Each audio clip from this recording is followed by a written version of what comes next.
What up, everybody? You're now tuned to this of a sport.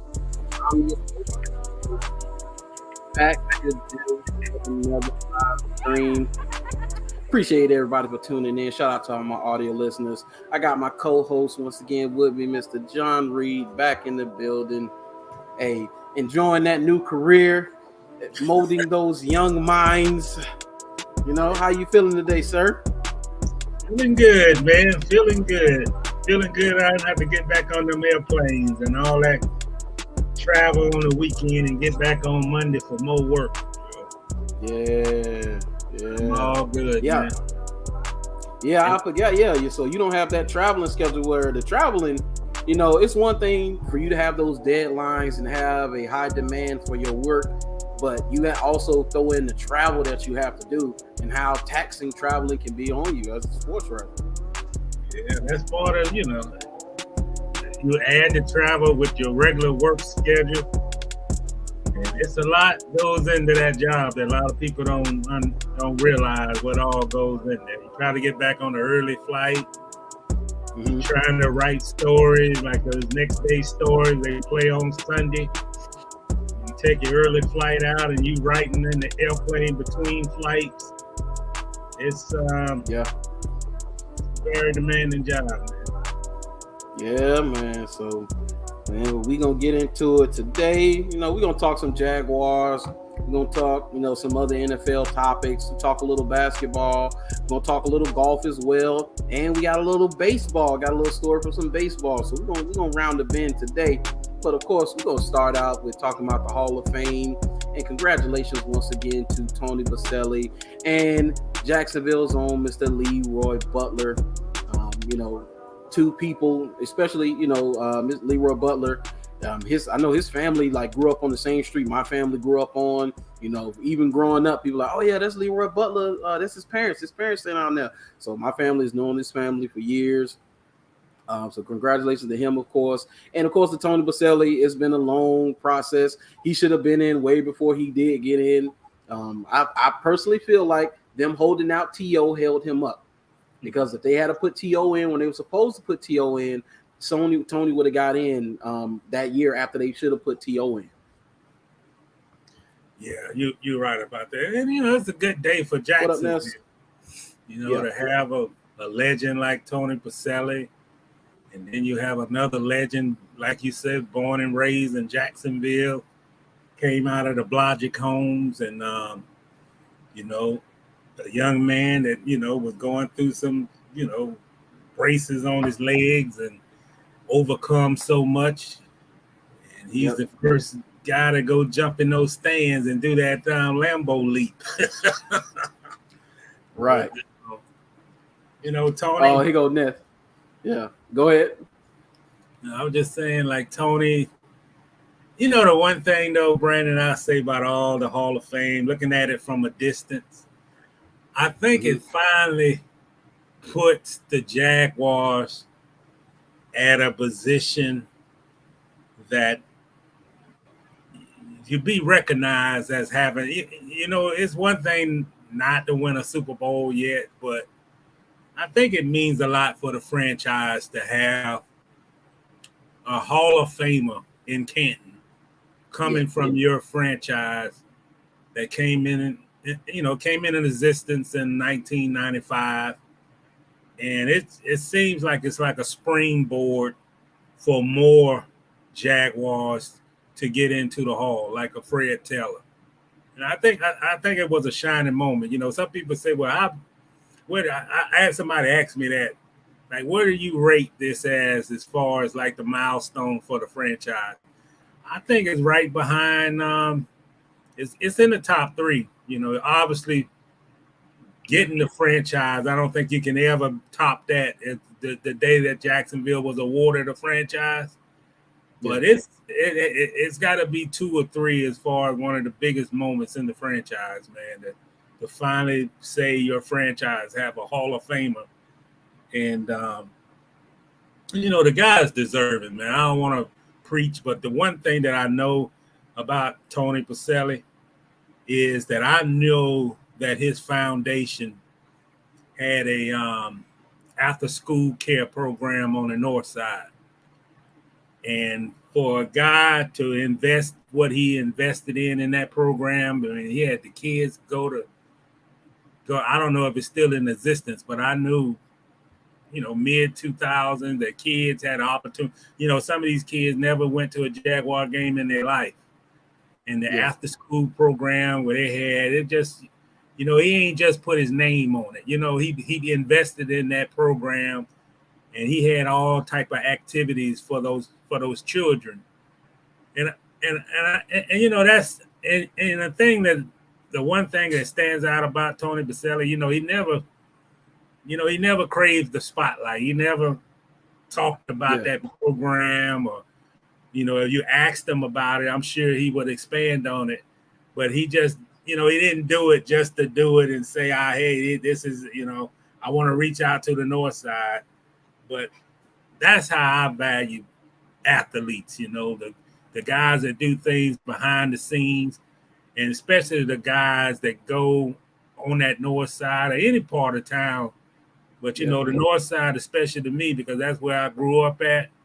And for a guy that put his time and money and help kids on that side of town and give them opportunity, man.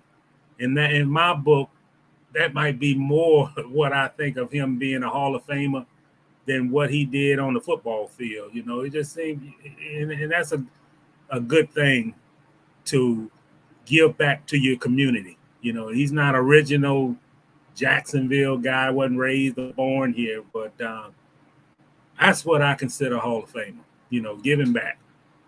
Yeah. Yeah. And it's funny now that you mentioned that. Now that I think about it, the most I've heard about Tony, his personal accomplishments and his personal life is now.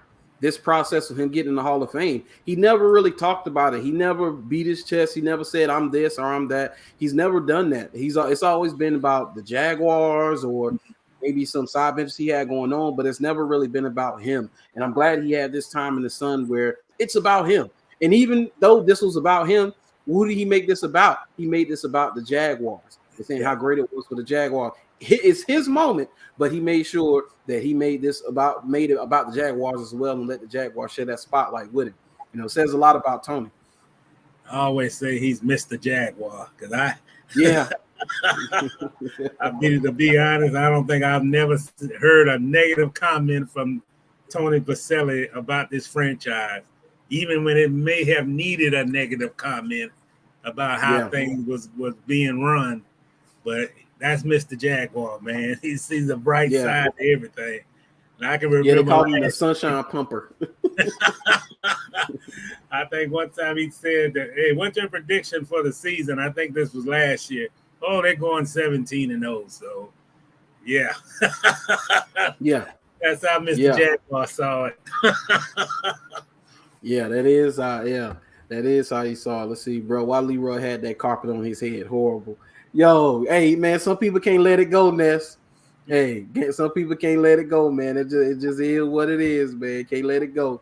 See, both those guys put Duval on another level as far as the NFL is concerned. Fred should definitely be next. Oh, absolutely. Absolutely. When he finished ninth all time in rushing yards, one of the greatest running backs to ever do it.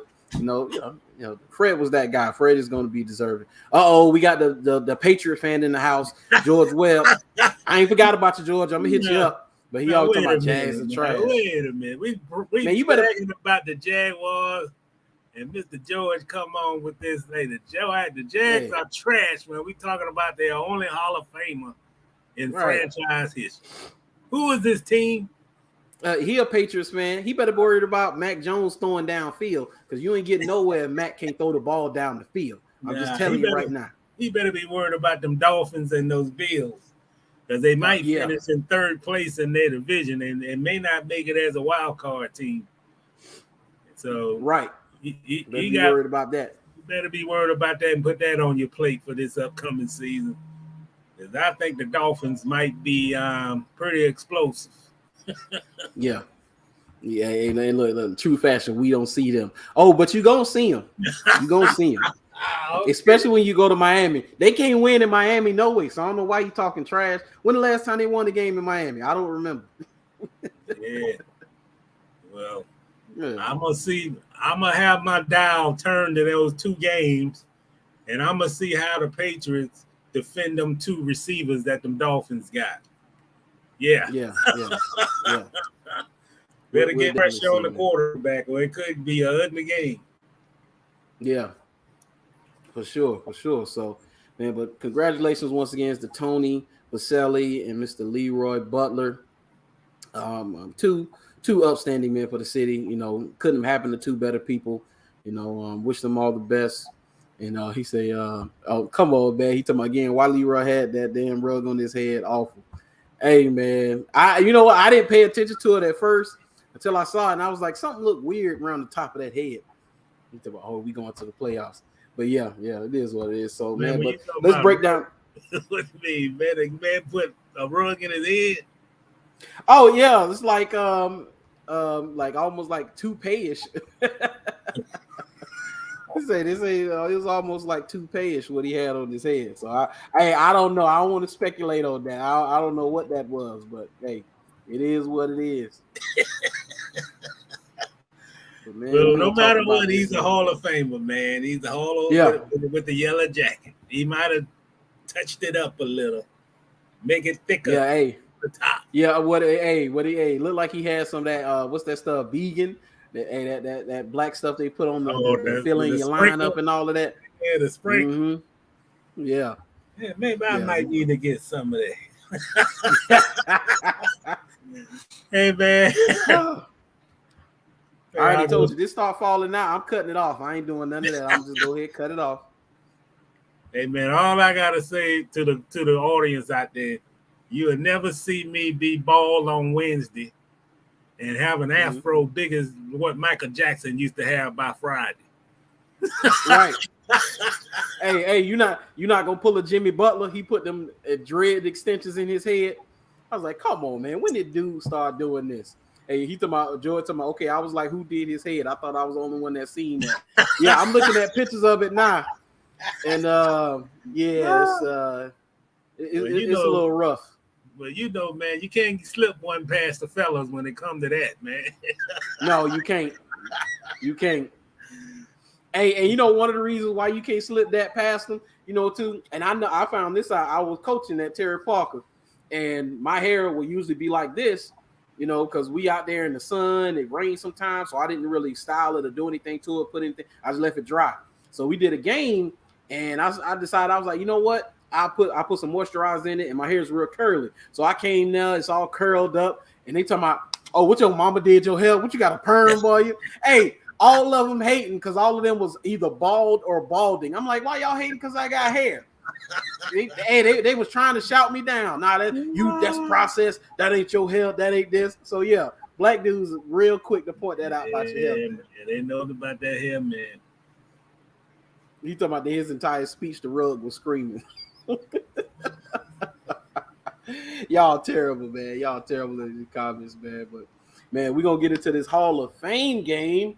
And of course, you would like a better result than 27-11. But dude, Trayvon Walker stole the show early in the game. I mean, that's just it. That's just what it is, man. He stole the show early in the game. He displayed power, speed, hand placement, balance. I mean, dude, they started chipping him on the second drive. Yeah. Absolutely amazing. I think you're gonna see that all year, man. I think I don't know how many sacks Trayvon Walker gonna get, but I can assure you he's gonna create a lot of pressure on quarterbacks. And just like you said, Brandon, for the little bit that I saw that game, I saw technique. I mean, he was using his hands. He had leverage. He was knocking the offensive tackle back by 3-4 yards. And he had to get chipped just to get the pressure from coming off the edge. And I think the guy's a superstar. I ain't say that. You know, I'm going to be the first one to raise my hand and say, what? You know, I thought they should have got an offensive lineman or somebody. But, man, I like that combination. I like that combination of of having Josh Allen and Travon Walker on this football team on each side on that defense. Yeah, it's man. I think you got a defensive coordinator that's going to do a lot of blitzing and switching and all of that. And I think this kid is a special talent. And I also think he's driven. I think he's someone who heard the chatter. Yes, he did. That, oh man, what are they doing? Picking a guy who never was an all SEC and all that. I think he done only 6 sacks. Yeah, only 6 sacks in his career at Georgia. I think the kid listened, and I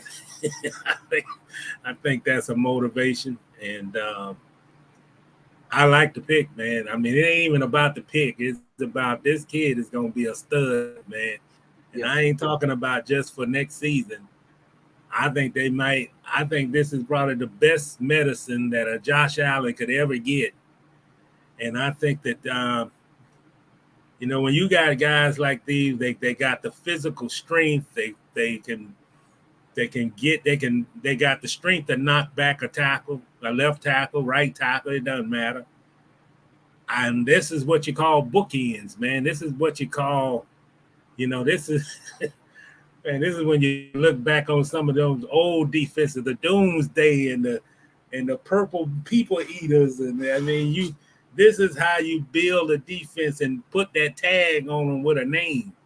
And Jacksonville got to get a name because I think I done seen a lot of football, man. I think that combination gonna be something special. I really do. I think they got the physical traits, and I think it's going. I just think it's hard to block them, and I think it showed in the Hall of Fame game. I mean, he was up against a big tackle, and it made no difference, And, had him on skates. Yeah, he was on skates. He was like physically getting whipped. He couldn't hold him back. He couldn't, Walker was pushing him back instead of in reverse. Yeah. Absolutely. So, hey, but this is the barbershop, fellas. So we got to get a verdict on this. So let's go ahead and get a look. Let's get a nice little look at that. Look, man. Woo! Yeah, man. Right there. Yeah. That looked like the carpet at your grandma's house. I can't lie. I'm sorry, Leroy, if you see this, Mr. Butler. But yeah, man, that right there, that's rough right there. That's rough right there.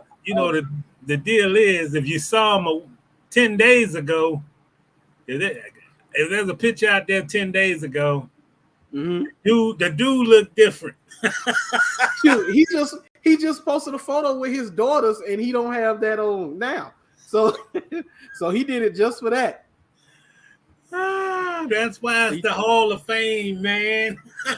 Yeah, he did it for. Hey, that was his part. Hey, that was just for the special occasion. He put it on, take it out. Hey, women do it all the time. Women wear the wig, so they like, hey, we can do that. Hey, it is what it is. Yeah, man, it is what it is, man. He went out and rented him some afro. He rented an afro.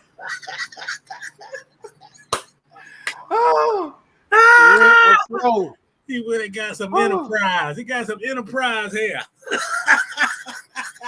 Lord have mercy. Oh my God. Hey, man, if you can go rent your Hertz, why not go whatever Hertz and Dollar and all of them? You can go get you some. All of them. You can go get you some hair, man. Absolutely. That's what it's like living in 2023, man. You can get it lasered in and all that. All of that, man. Look at it. They say Walker was explosive and powerful, and that was a horrible call on him. Oh, they in mid-season form with the terrible calls. Yeah, so that's to be expected. Kassan Carter was going on. He said, I already started the season off winning my bets, already up a 12-pack. Love the Jags. You betted on the preseason game? Come on, man. That's a serious gambler there, boy. He said, cut all the small talk, 7 and 10. Y'all will pick 2 overall. Well, if we go 7-10, we definitely won't be picking second overall. When you go 7-10, you're not picking second overall. You see, he's talking about that. Talking about that's a damn beaver on his head. Silly. He said, "Hey, there's no barber to give him at least a bald fade." Hey, I guess not. That's what he wanted. He went and got exactly what he wanted. He was in the shop when they went to put the hair on. They got the pictures of the different styles. He said, "Yeah, let me get the number 11 right there. Go ahead and put that on the head for me. Appreciate you, baby." They got monster glue. You never know, man. Right. He said, "It wasn't me. It's my coworkers who stressed the issue." Oh, see, your coworker. That's just that was easy then. Yeah, easy to take that bet. Like, come on, it's a preseason game. Come on, man. Let's be for real. But overall, from what I've seen, just from Walker, Arden Key is another one that jumped off the screen to me. Now, Chad Muma, these linebackers, those guys, they're not ready. They're not ready, man. They screened us to death. These guys, they just pursued angles and stuff. They got a lot to work on, and you could tell that they hadn't really worked on tackling because they weren't tackling well. But from reports from training camp, they are hitting now, and they say it's been a spectacle to watch them hit.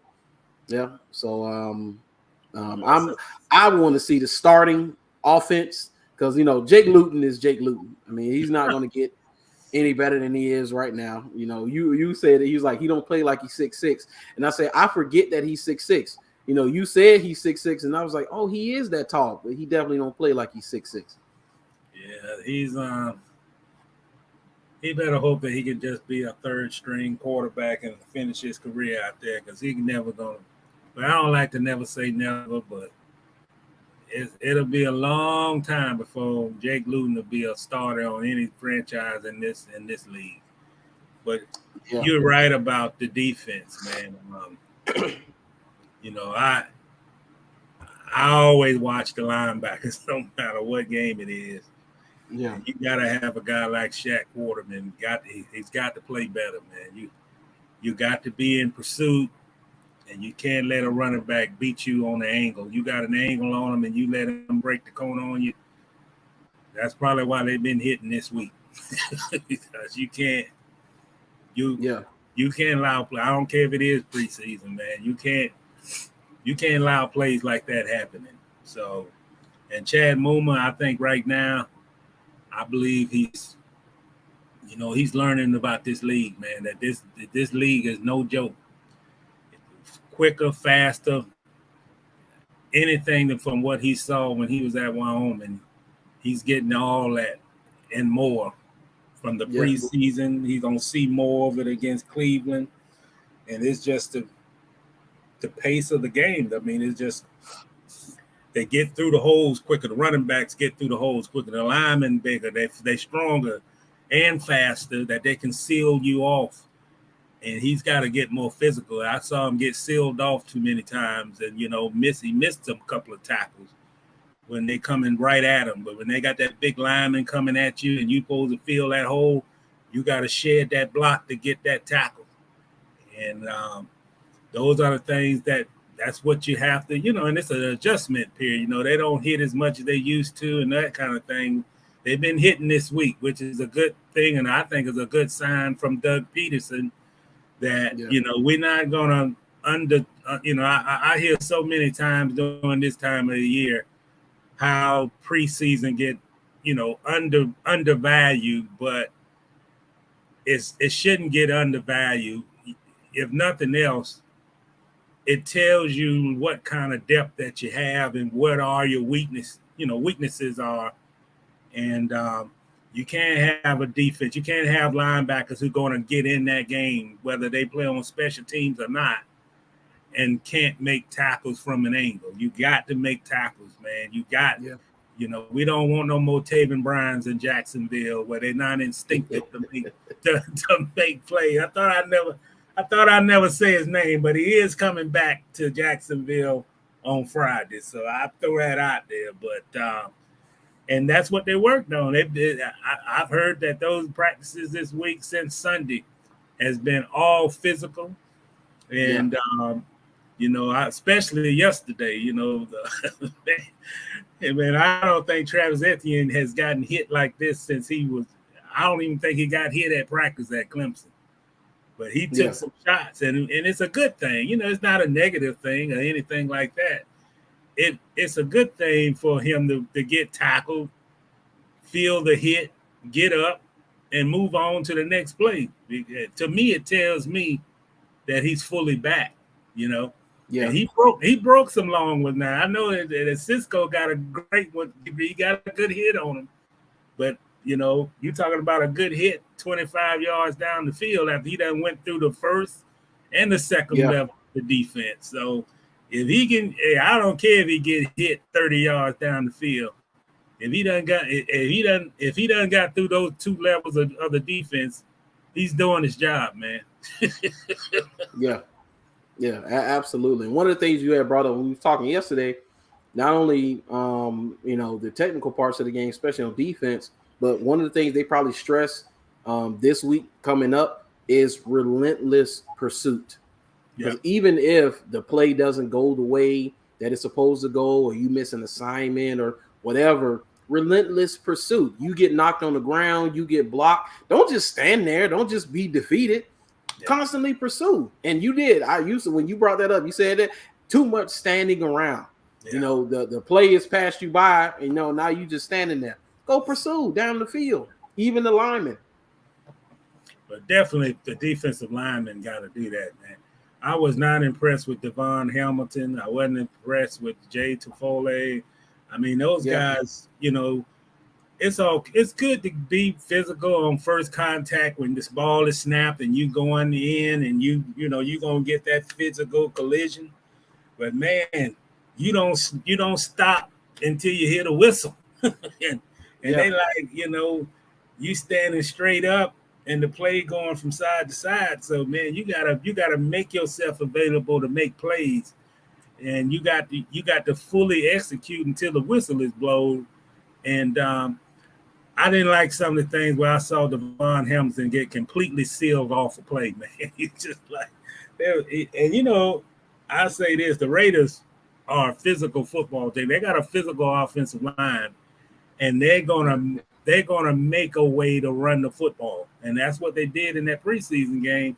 And you can't have your defensive tackles getting wedged out of the play and just totally obliterated, on those seal blocks. You got to fight better than that, man. You can't have leverage where they're taking you where they want to take you. They want to take you right. They're taking you right, and that means he has no leverage. He's not stopping the guy from pushing them to that direction. And you got to get more physical, and physical plays start at practice. And those defensive, offensive line drills are important right now, man. For a defensive lineman, it ain't all about 11 on 11 all the time. It's about getting against your that offensive lineman, and you flexible. You making a difference on where you want to go at to make the play. And hopefully they're working on that. But that was a problem in that Hall of Fame game. Yeah, when I saw Josh Jacobs running well, and I'm like, okay, that's Josh Jacobs. I'm totally fine with that. It's Josh Jacobs. But then Zamir Abdullah, Zamir White, and Kenyon Drake all came in, and it was the same result no matter who was touching the football. I said, that's something they got to work on this. But also, every starter didn't start. Oluokun, this ain't happening with Oluokun in the game. Oluokun is going to clean a lot of that up. Yeah. He's a real linebacker, man. I say that with vengeance. Don't get in his way to make a play. Even if you wearing teal, he's going to move you out the way to make the play. Yeah, he's coming. He's coming first, fast, with bad intentions. Absolutely. Yeah, but overall from the game, just it is what it is. It's a preseason game, so I'm no real cause for concern. The fact that they addressed it, they talked about the errors, talked about the problems, and they ramped up intensity. The last 2 days of practice, I've been hearing nothing but it's been very, very physical in all the practices. With Trevor and them still playing well. Zay Jones has been talked about as playing well. His last couple of practices. Andre Cisco is being called out for playing well, especially in practice. A lot of guys who let's say will perform well. Christian Kirk rolled his ankle. They say saw the tweet he was limping. They say he's going to be okay. I seen Walker Little and Trayvon Walker go at it. And Walker Little, he held his own. Like what I seen from him. Is Jawan Taylor? Is he out the cold tub yet? He's supposed to be back. I think he came back yesterday, but I think he's in trouble. I think that job. I think so. Mm-hmm. I think he's got to have a super 2 weeks, and I also think he got to play. They can't make a judgment on who's going to win that starting job if they're not going to give them reps in preseason games. So I feel right now, obviously Walker Little is ahead of him, and he's looking up that he's got to try to wrestle the job away from him with they got 3 preseason games left. Yep. I think when they go up to Atlanta and they have those joint practices, I think that's going to be a big deciding factor on who wins that job. If Walker Little hadn't already, I think if Walker Little has obviously he's had a good practices already. I don't know how much he's going to play Friday night, but if he keeps up that steady play and do what he needs to do, have a solid game on whatever snaps he get against the Browns, and then come back that following week against Pittsburgh, which he's probably going to, they're going to play starters. I think the starters may even play a half in that Pittsburgh game. And if he continue to do what he do, you're looking at a Jawan Taylor who I think could get traded if there's interest, or he could be the swing tackle. But it didn't hurt. It didn't help him at all with the injury. You can't control injuries, but availability at this point is what it matters. And and speaking of the offensive lineman, man, Cam Robinson is having a great camp. He's to be honest, from the videos that I've seen, he's done a great job against Josh Allen. I believe Sunday and I want to say Monday. Mm-hmm. He did a good job on Walker. Held him up, didn't get him to the quarterback. And I think he realizes that, he's the leader of that offensive line. And I saw on a video where he stopped Josh Allen after the one-on-one matchup was done. He went back to the huddle and yawning. Yeah. Shoot, I saw this coming when we watched the video of them coming in for training camp, and I saw the shape he was in. I don't think I've ever seen him in that type of shape. He's in excellent shape, and it's showing on the field already. And I saw something else. I don't know. He's purchased a beach home for a couple of $1 million. So I think he's settled in. That to me, he's been here since 2017, and I don't think he's ever purchased property in Jacksonville. I also used to say, if there was one starter who didn't want to be here in Jacksonville, it was Cam Robinson. But he has a change of heart. I think he likes where he's at. I think he likes the team. I think he likes this coaching staff. And he's obviously done bought in to everything here. And I think it's reflective in the way he's performed in training camp. He wants to be here. Yeah. I think I would say Doug Peterson and that staff had a huge impact on that, because let's be honest, Cam could have got paid anywhere. Anywhere he could have gone in free agency, he was going to get paid somewhere. He only gave up 1 sack last year, and he played very well last year. So he was going to get paid wherever. So he could have easily left and went and chased the ring and chased the contender and went somewhere else. But that coaching staff probably had a nice, good sway on him. bought into their program, bought into the system. Doug Peterson came in and he changed the culture. And Cam was like, okay, I'm gonna get my money. And I like Doug Peterson. I like what they have to offer. So yeah, I think that had a lot to do with it. And he say Josh McDaniels was out there running plays like it was the playoffs, had all his family in the neighborhood in the stands. He had to put on a good show. And you know what? They said that Doug Peterson and Josh McDaniels talked about keeping it vanilla for that game. But when I watched the Raiders, if that was vanilla, it had some strawberry fudge and caramel topping on that vanilla. I mean that was a little more vanilla than they let on, man. That wasn't all vanilla. And you know what, man? There's no gentleman agreements in the NFL, man. It's the most fickle league you ever want to see. A guy could say on Thursday, "Oh yeah, we're not going." So I've seen joint practices where they're talking about agreeing to not hit and we don't want injuries and we're gonna do this and we only gonna go 3/4 speed, and then they get out there and it's like World War III out there. So you never can believe what coaches say, man. Yeah. That's just the game. Whatever advantage the coach want to get out of the practice or out of the game, that he's gonna do it. But there's no gentleman agreements in this league, man. No, absolutely not. Absolutely not. So, the next game they play against the Cleveland Browns. We'll see what comes about. But for now, we're gonna leave, put a pin in the Jaguars talk, and we're gonna move on, and we're gonna get into a bit of Miami Dolphins. And so we got to talk about the Miami Dolphins. They were fined $1.5 million, and the owner Stephen Ross was suspended through I think like October to October 17th or something like that. And they were fined. They were taking 2 picks were taken away from them. The first round pick next year and the third round pick the following season.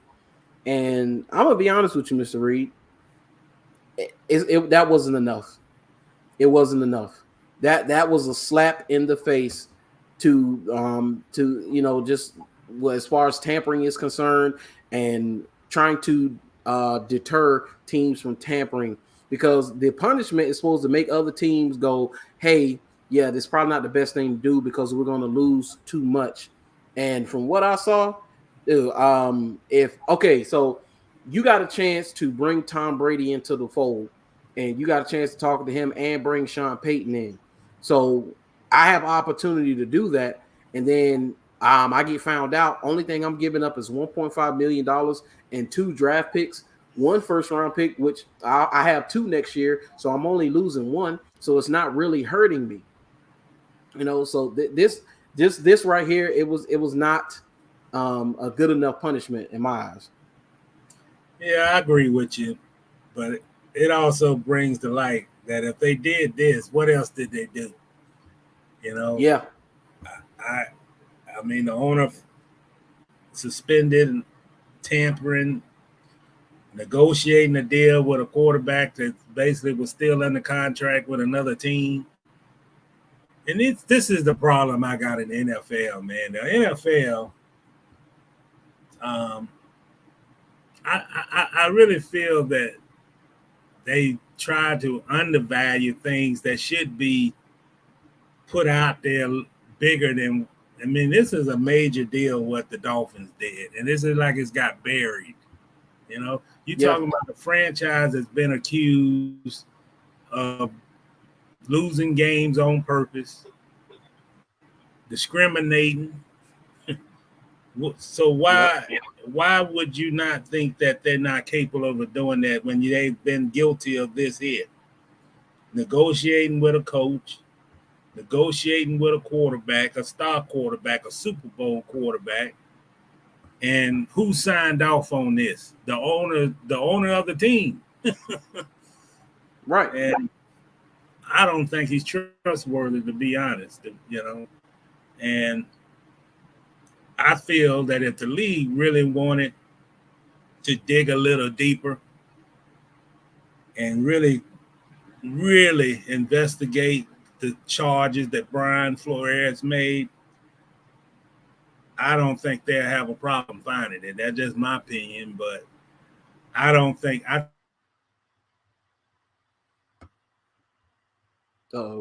think this they want to dig up on their franchises. Yeah, I think they're giving him a pass on the tanking because tanking is something that happens across all leagues. I mean, let's not act like tanking is something foreign or something somebody don't do. The way he's got off, from what I've heard, is that they said that those tanking comments were made in jest. That's the wording that they use. Like it was a joke, or he was joking about it and he wasn't serious. And I'm like, are you serious? Are you serious? And then they're talking about the meeting with Brady.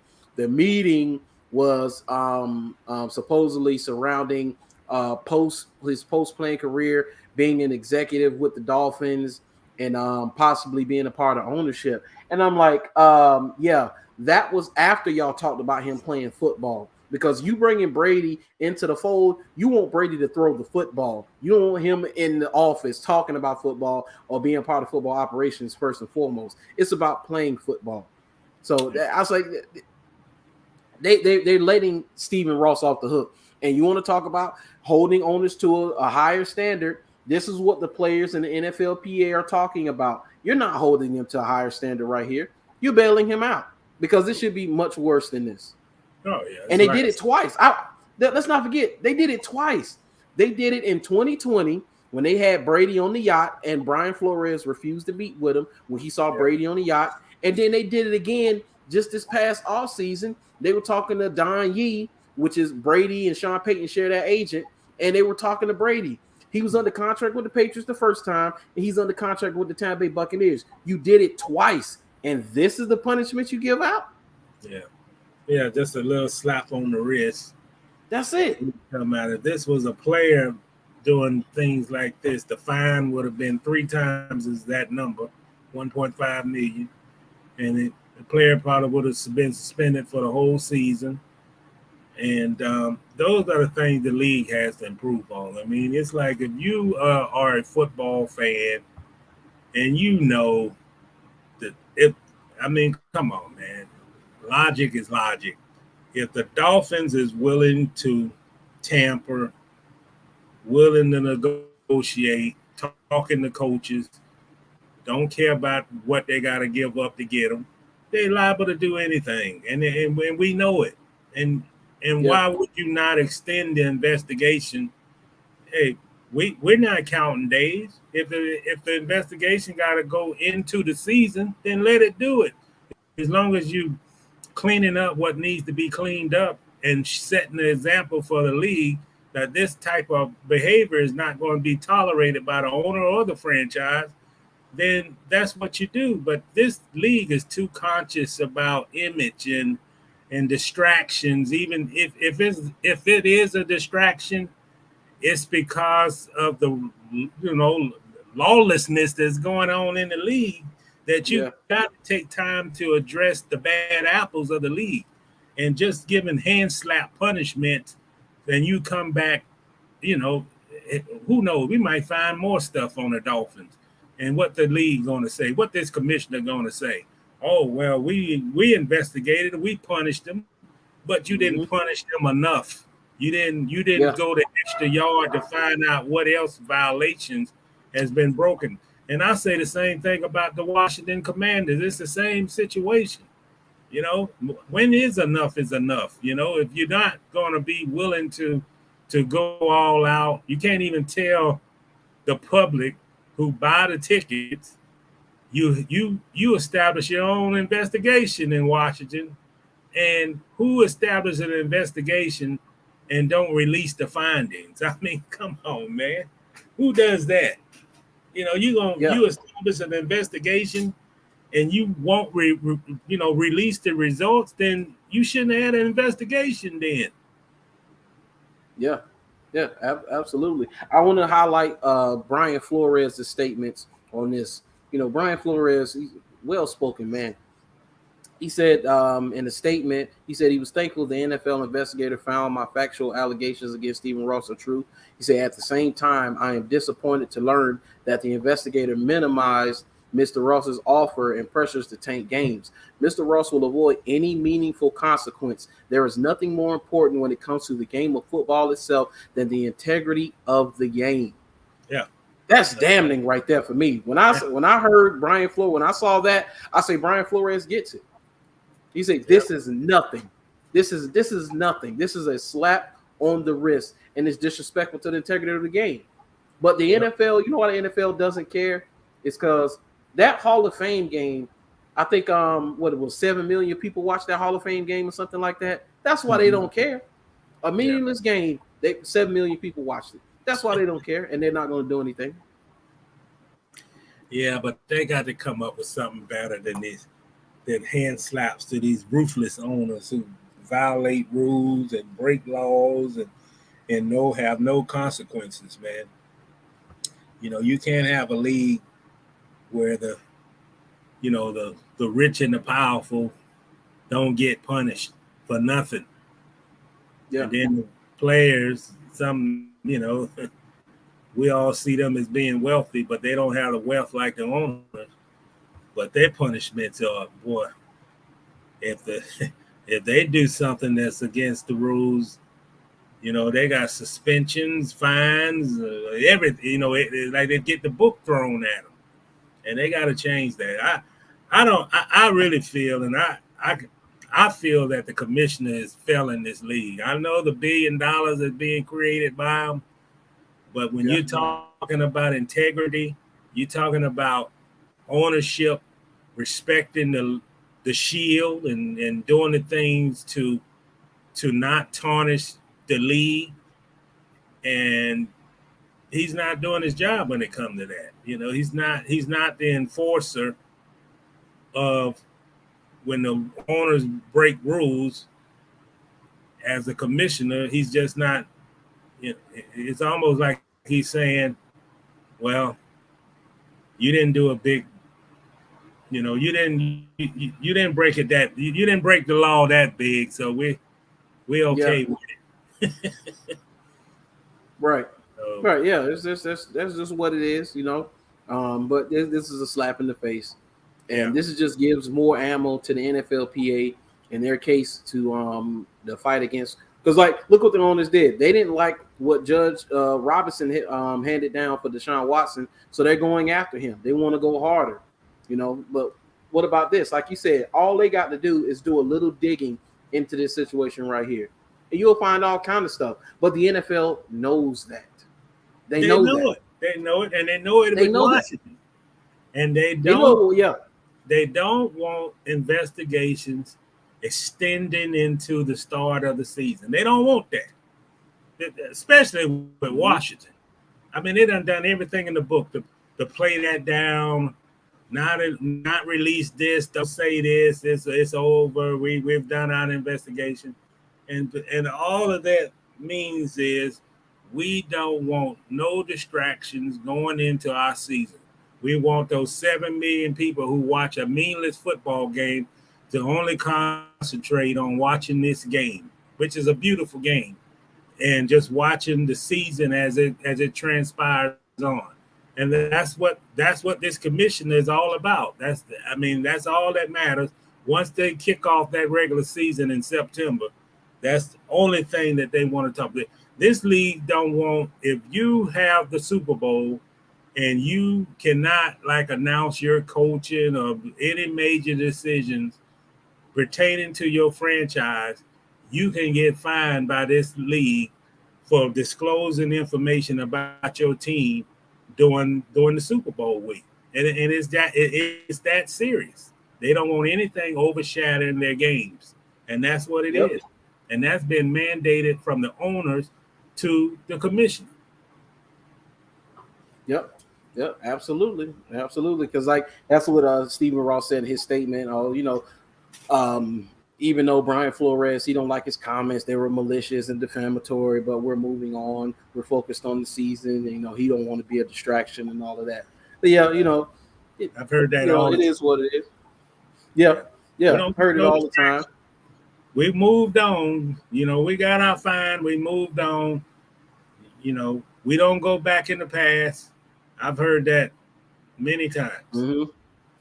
This is too many times. Hey, this is their version of Bill Belichick. We're on to Cincinnati. Oh yeah, that's it. Once the game started, he rehashed a little bit of what happened, and then you go. Sometimes you don't even have to wait till Monday. You can ask the question toward the end of the news conference after the game Sunday. Well, we putting our thoughts on. We're moving on to next week. Yeah, that's what this is. Yeah, we gave them their fine. It's whatever, and we're gonna move on. So it is what it is. But but we're gonna move on from there, and we're gonna talk about Terrel Owens. Terrel Owens went viral because he had an encounter with a Karen. It was absolutely craziness. So we're gonna take a look at this, and then we're gonna give our thoughts on it. Well, there is no stop sign. What are you talking about? I wasn't, but I asked him to slow down, and he got out of his car and started harassing me.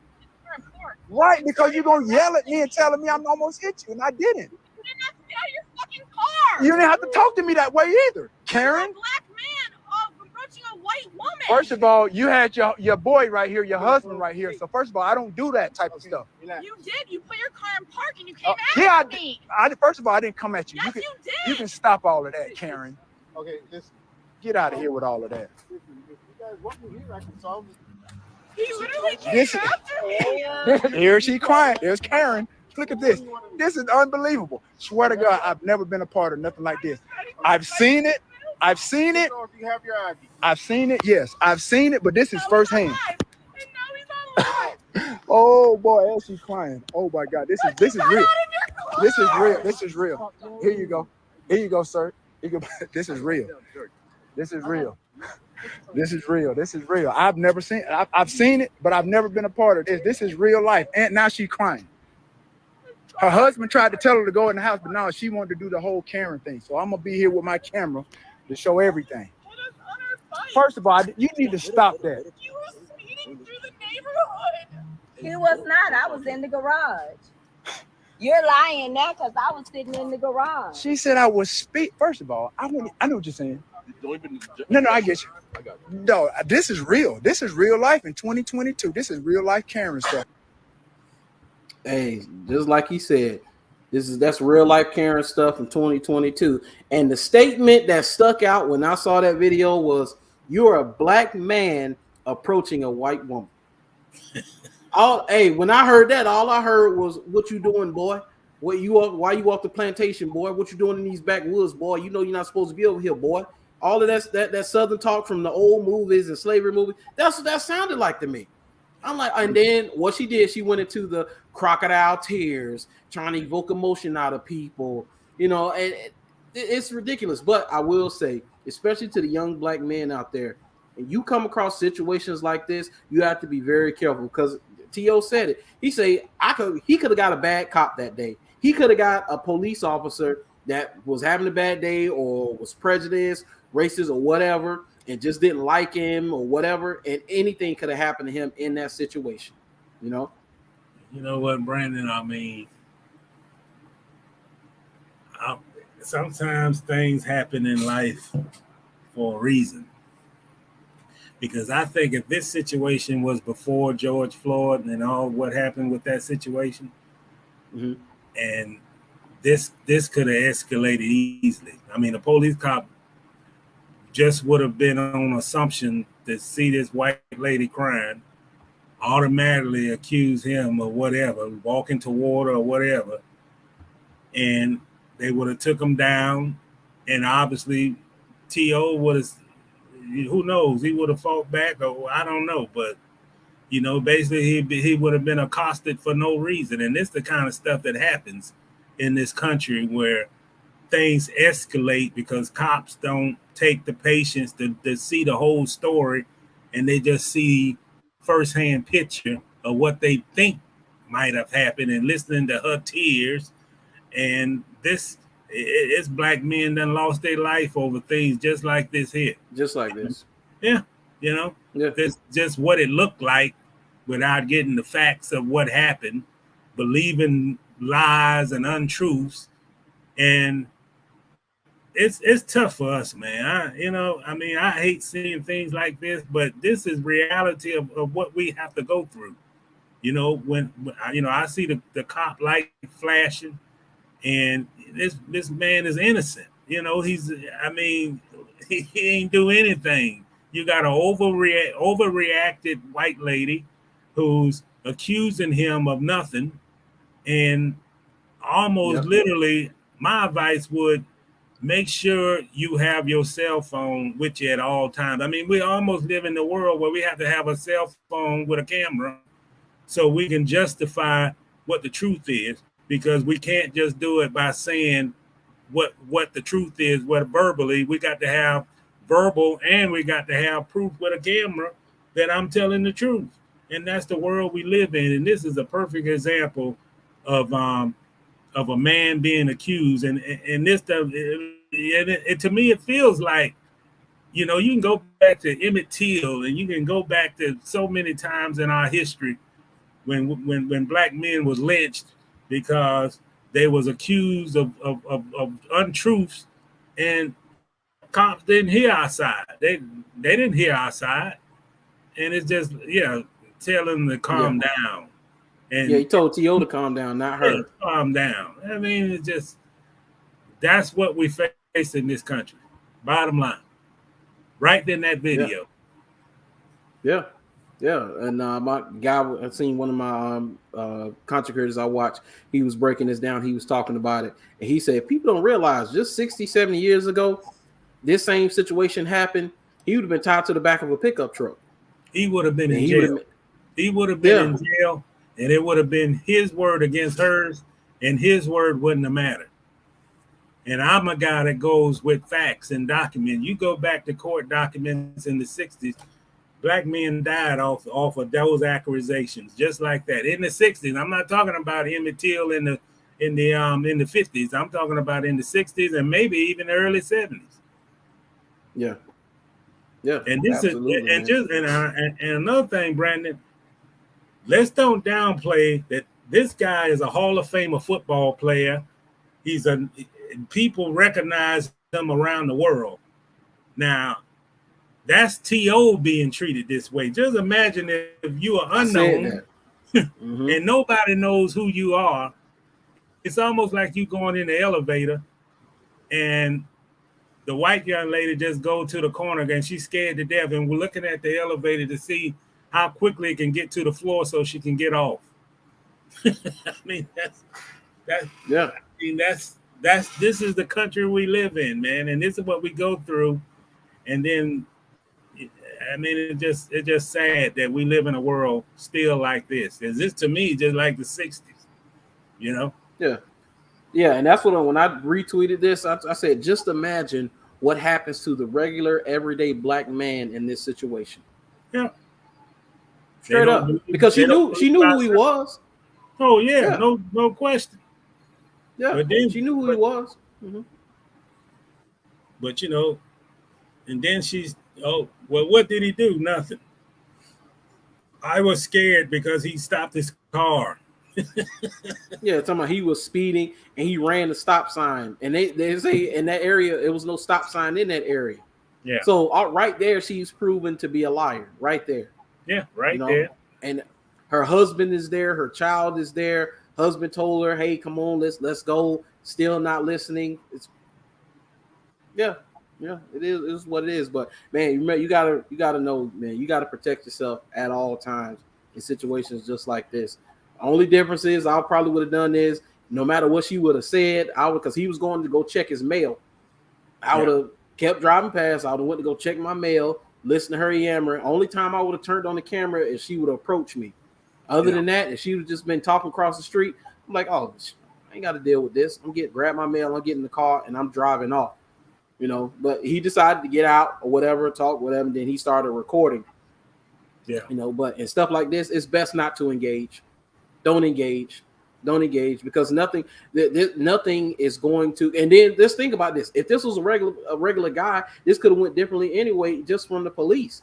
because the police show up and they say, "Oh, it's Terrel Owens." So automatically they have a different demeanor and a different, a different feeling way about the situation because it is Terrel Owens. But if it's an average everyday black guy, things could have been totally different.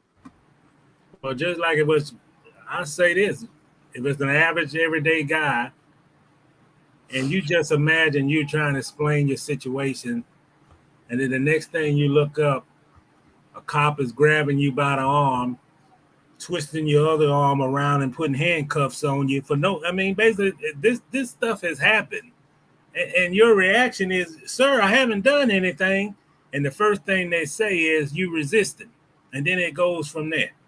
And this is the kind of stuff that escalate that done happened over the years. Factual. It's not John's opinion. It's been factual that they escalate the situation without even getting the facts. And that's one of the problems that, we need social justice, because this is, if he wasn't Terrell Owens, who knows what this would have turned out to be, Yeah.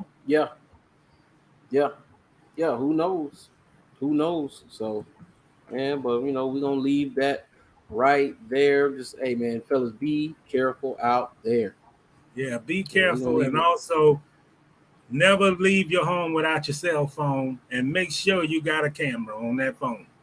I'm almost to the point. It's just that, man, if I got to have something to back me up, I think the biggest backup would be that video.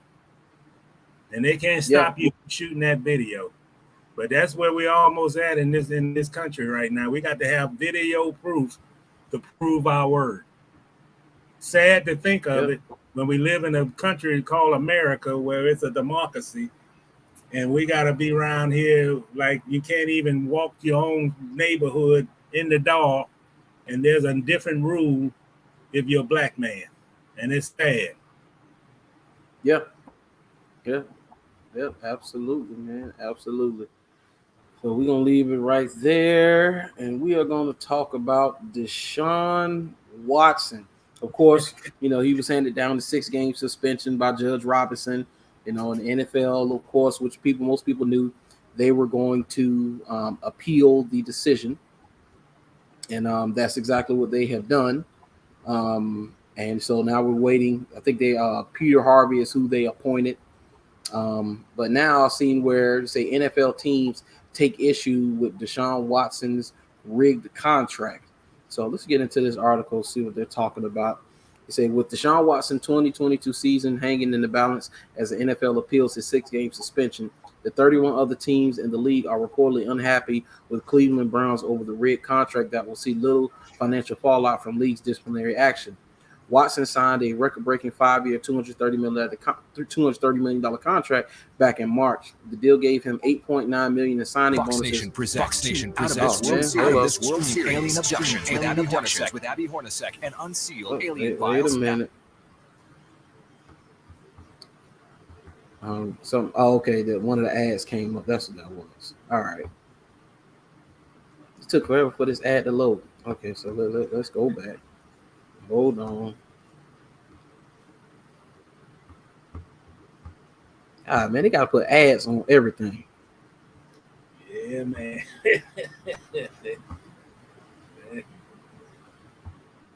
So hold on.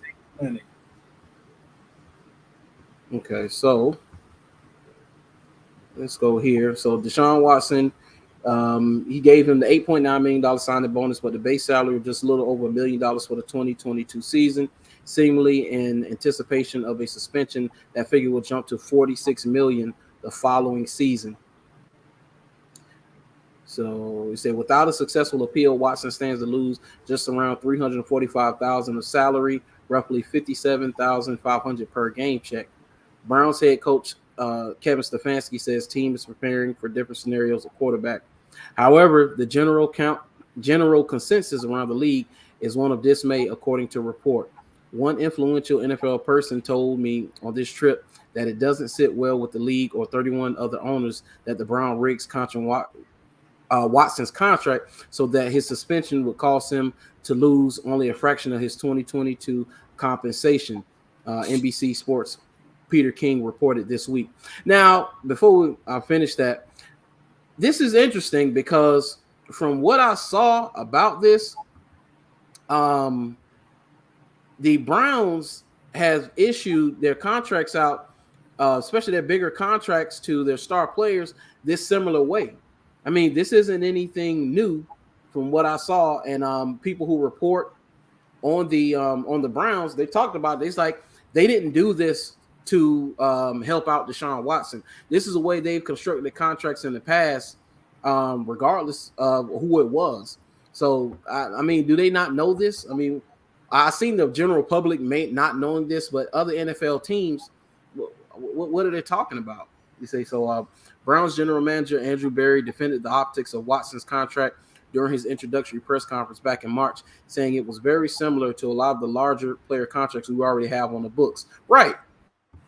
You say we understand the optics of it. I think for us, after we got comfortable with Deshaun, the contract was really a football decision.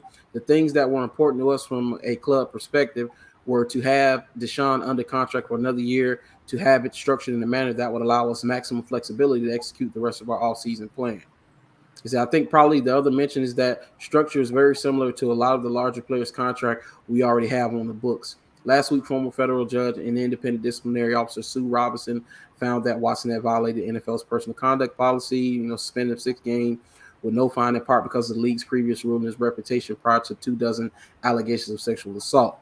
So just now, so looking at this now and looking at this article, the headline says NFL teams take issue with Deshaun Watson's rigged contract.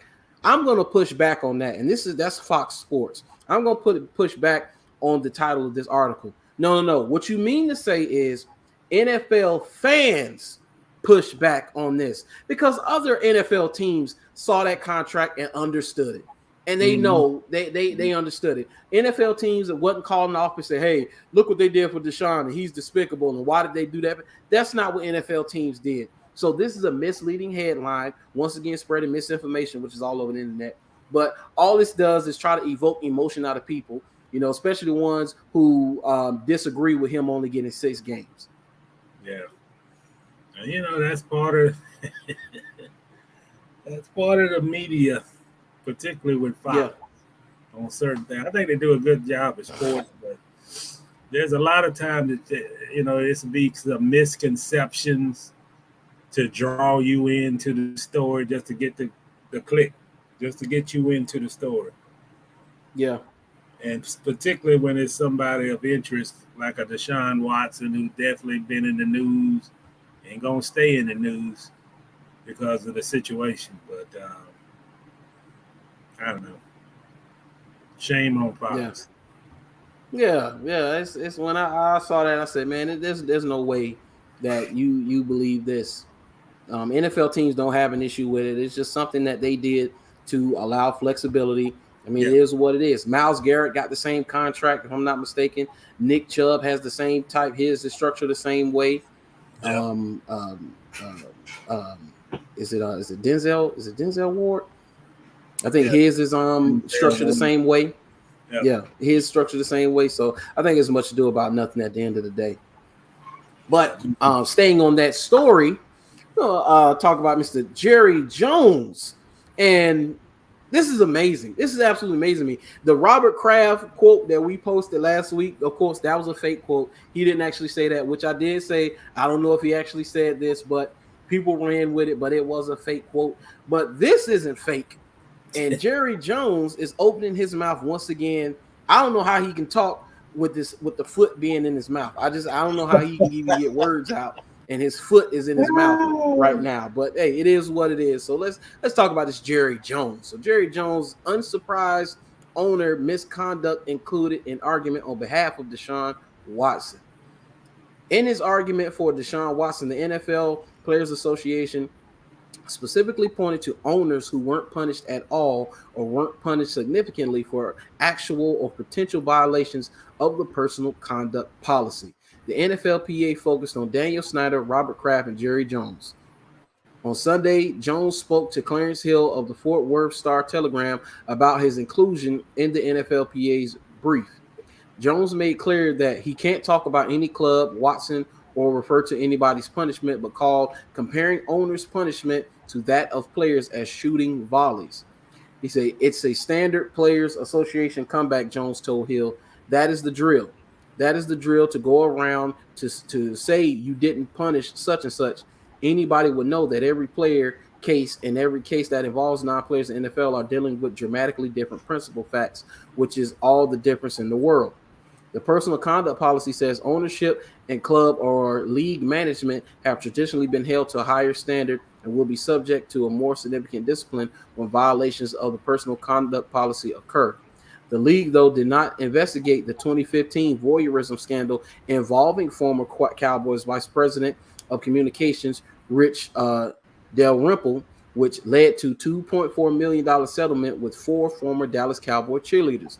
That provided the NFLPA with ammunition in its argument for a lighter sentence for Watson, whose 6-game suspension from disciplinary officer Sue L. Robinson now faces a league appeal.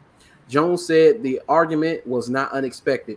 It would be like walking down to the courthouse and saying, you didn't give that guy that much and not take into account that what the action was or circumstances behind it.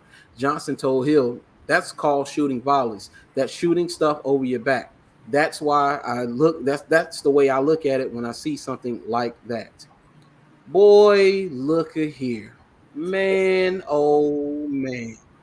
I mean, dude, all you got to do is really mind your business. If you're Jerry Jones, Daniel Snyder, Robert Kraft, you got to sit this one out. You don't have a leg to stand on, Jerry. Tell Jerry, all I have to do is Google Jerry Jones, no pants, and pictures of you with working women come up with no pants on. Come on, man. Let's stop this. And you talk about holding somebody to a higher standard. What standard have you been held to? What standard has Daniel Snyder been held to? Robert Kraft faced no penalty. And the women who were at the place he was going to, some of them were being trafficked against their will. So what are we talking about here? Allegedly. What are we talking about? Well, we're talking about ownership who is not being controlled at all by the commissioner, Roger Goodell. That's what we're talking about. And they know it.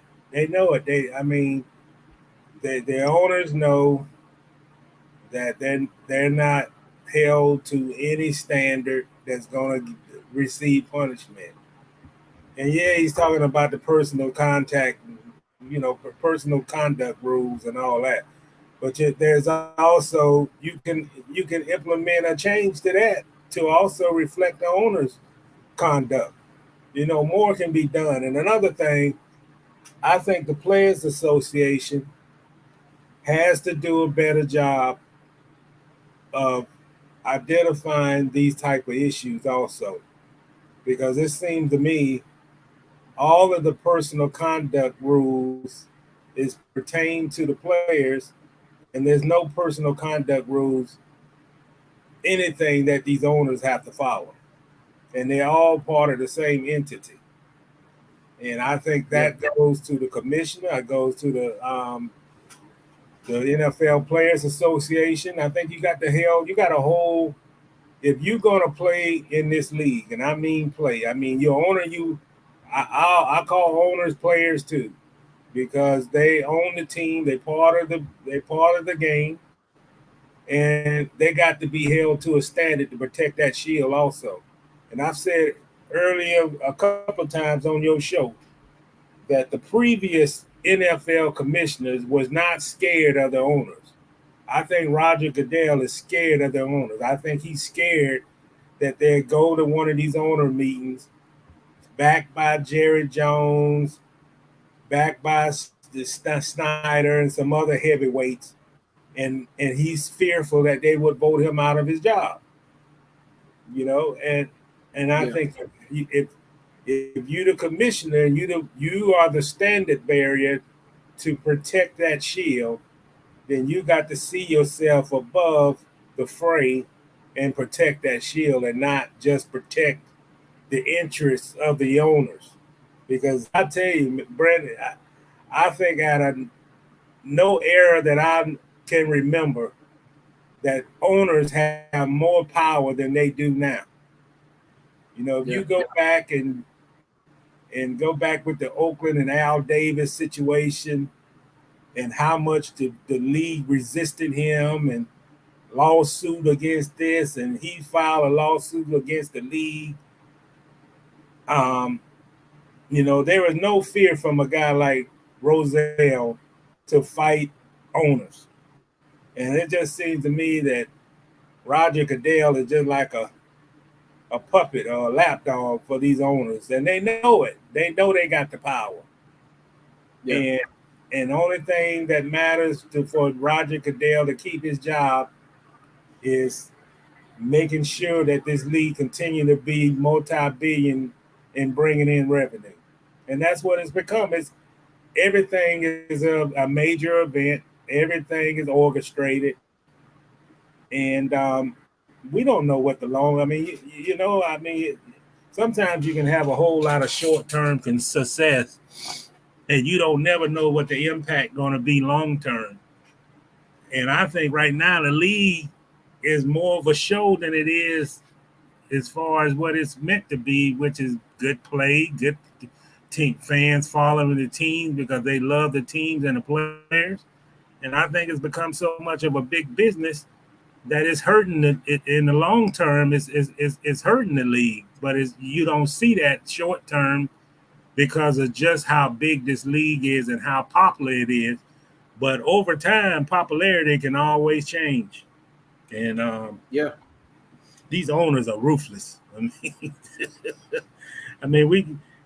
It's three major stories right now. Jerry Jones and his situation. You got Stephen Ross down in Miami. And you got Dan Snyder in Washington, who had basically run a franchise that's out of control. And you hear nothing. We hear more about Deshaun Watson. We hear more about players did, player A did that. And we don't hear hardly anything at all about these owners and even up in New England with the New England owner that we don't hear any. They stories get underplayed while we have the Deshaun Watson like it's in the news every day. Something is wrong with that. And it's been wrong is because we got an owner who's in the pocket. We got a commissioner, my mistake, who's in the pocket of the owners. And he downplays what these owners do when they do wrong. And that's not protecting the shield, man. Not at all. Yeah. No, it's not. Yeah, and I think that's the nature of fans as well, because they always get mad when players want what they're worth. It's amazing to me. You get upset because players want to get paid. They got upset with Jalen Ramsey because Jalen Ramsey wanted his money. He wanted to get paid, Yeah.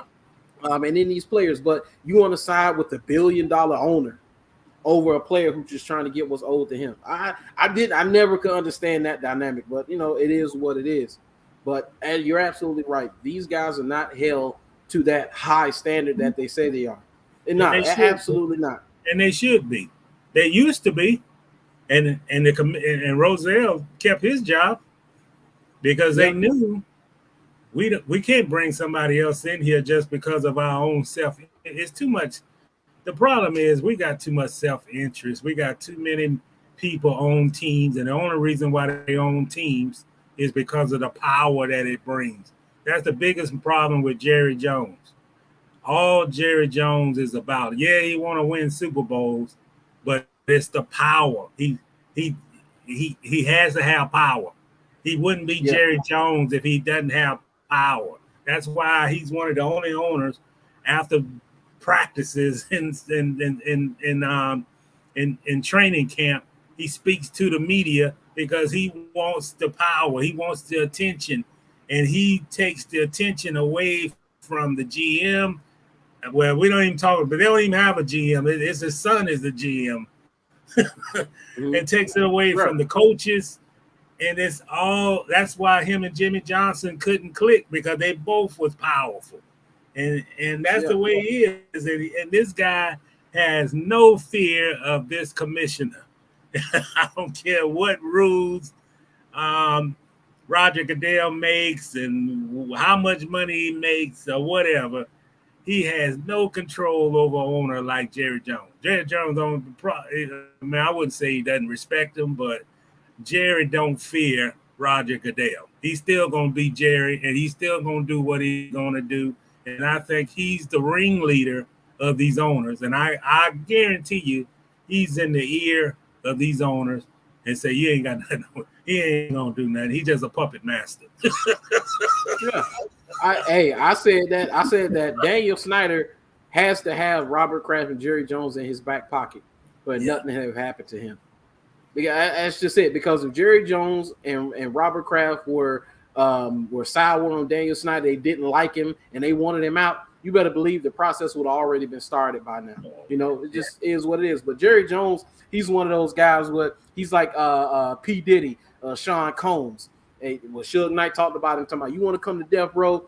Well, you know, you ain't got the owner dancing all up in the videos. See, he don't want to be on the back of the album that says produced by Jerry Jones. He want to be on the front cover in chains standing by a Lamborghini. That's what he wants. He wants to be the show.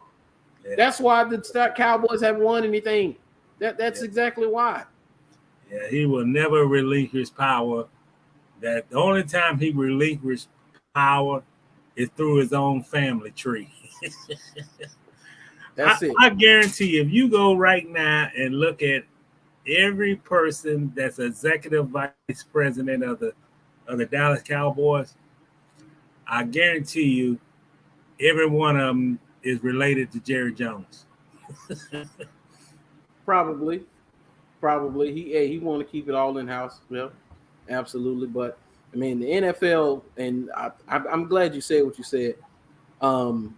Less is more, man. Less is more. The NFL, you're more popular than you've ever been, but everything has its time. Everything has its season.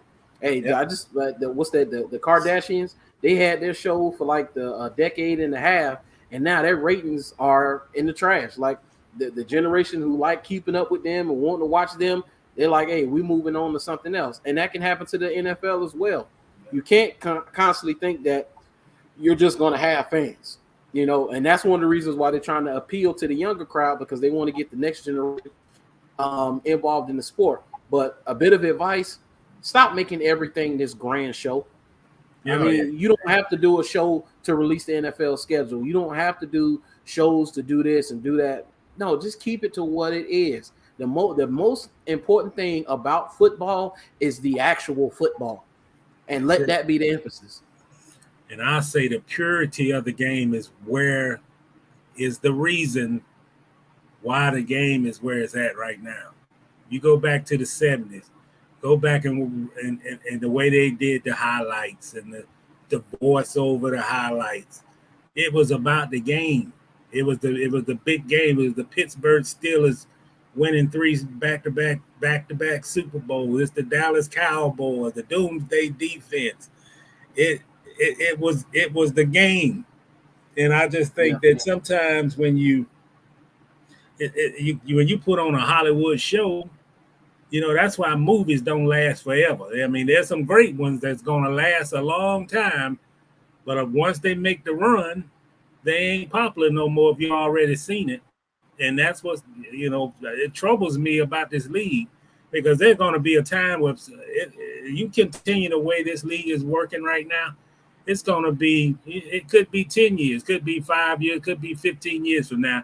But there's going to be a time where people just going to tap it. They're going to tap out. They're just going to say, man, I'm tired of this. I mean, there's no pure, the game ain't pure no more. It's what's happened with baseball. You can't follow a team that every year your favorite player playing for another team. You know, all the game news is about, Charlie Bell want more money, and he demands a trade if he don't get the money. And I mean, you can't sustain that type of thing and still have talking about youth and everything that the kids are going to grow into being fans, because you expect them to do that. I mean, every generation is different. We might have a generation coming up right now that don't have the interest in football as me, you, and the generation going on now. And we're not going to have those old films where you look at the Dallas Cowboys and the Starbacks and the Drew Pearsons and the Mean Joe Greens and the commercials, the purity. That's the purity of the game. You know, you don't need to orchestrate it. It's the game. And right now, I just feel like, man, even the Hall of Fame game was everything is a sideshow. It's like you going to the circus. Yeah. Yeah. Everything is under the big top. I just want to see the game. I don't want to see 70 minutes of talking for a preseason game. Just give me the players. Let's line it up 10 minutes like Brett Musburger used to do on NFL on CBS and talk about the games, where they're being played at, and let's get the action rolling. But I think we lost that. I don't think it's ever going to be that way again. No. And you're right. And true, if you don't believe that the popularity can wane, I mean, look at what boxing and baseball was just 15 years ago. And look where it is today. It's not reversing course. It's not coming back. The younger generation ain't that interested in boxing, and they're not that interested in baseball. And they're two dying sports. It's been dying a slow death, but they've been dying for the better part of 20 years. And there's no Muhammad Ali walking through the door, or Mike Tyson. Nope. It's a wrap. It's a wrap. But we're gonna put a pin in that football talk. We're gonna go over to basketball, and I'm pretty sure most people have heard WNBA star Brittney Griner sentenced to 9 years in Russian jail for drug smuggling. So it said American women's basketball star Brittney Griner was convicted of deliberately smuggling drugs in Russia and sentenced to 9 years of jail time on Thursday in a case that has raised concern she's being used as a political pawn in Russia's war against Ukraine. Judge Ann Sotnikova of the Kimki Court City Court delivered the sentence and fined Griner 1 million rubles, about 16,400 in U.S. money. She said the court took into account Griner's partial admission of guilt, remorse for the deed, state of health, and charitable activities. Prosecutors had asked that she be sentenced to 9.5 years in jail. Prior to the verdict, Griner apologized to the court and asked for leniency in an emotional speech. I never meant to hurt anybody. I never meant to put in jeopardy the Russian population. I never meant to break any laws here. Griner said, I made an honest mistake, and I hope that in your ruling that it doesn't end my life here. I know everybody keeps talking about political pawn and politics, but I hope that is far from this courtroom. I want to say again that I had no intent on breaking any Russian laws. I had no intent. I did not conspire or plan to commit this crime, she added. After the sentence, Griner told a CNN producer she left the court, I love my family. The verdict comes about 6 months after the 31-year-old was arrested at a Moscow airport and accused by Russian prosecutors of trying to smuggle less than 1 gram of cannabis oil in her luggage. The two-time U.S. Olympic basketball gold medalist pleaded guilty to drug charges last month, and she accidentally said she accidentally packed the drugs while in a hurry. Griner's lawyers, Mary Blagovalina and Alexander Boykar, said in a written statement that they will appeal the decision and criticize the court for ignoring their evidence. They have 10 days to appeal. So we are very disappointed by the verdict. As legal professionals, we believe that the court should be fair to everyone regardless of nationality. The court completely ignored all the evidence of the defense and, most importantly, the guilty plea. They said in a statement, this contradicts the existing legal practice, taking into account the amount of substance, not to mention defects of the expertise and the plea. The verdict is absolutely unreasonable. We will certainly file an appeal. Speaking outside the court, Boykar said that the average time in jail for this type of crime is 5 years, adding that almost a third of those convicted get parole. Griner's not doing fine today, said Blagovalina, a part of Rybalkin, Gortson and Dyakin and Partners law firm. I know I butchered all those names. The defense team is hopeful that Griner will be able to talk to her family next week. Blagovalina added that Griner will return to the detention center where she's being held. I mean, let's be honest about this. I mean, she's being used as a political pawn. I think so. Like they said, the average time is 5 years for this crime.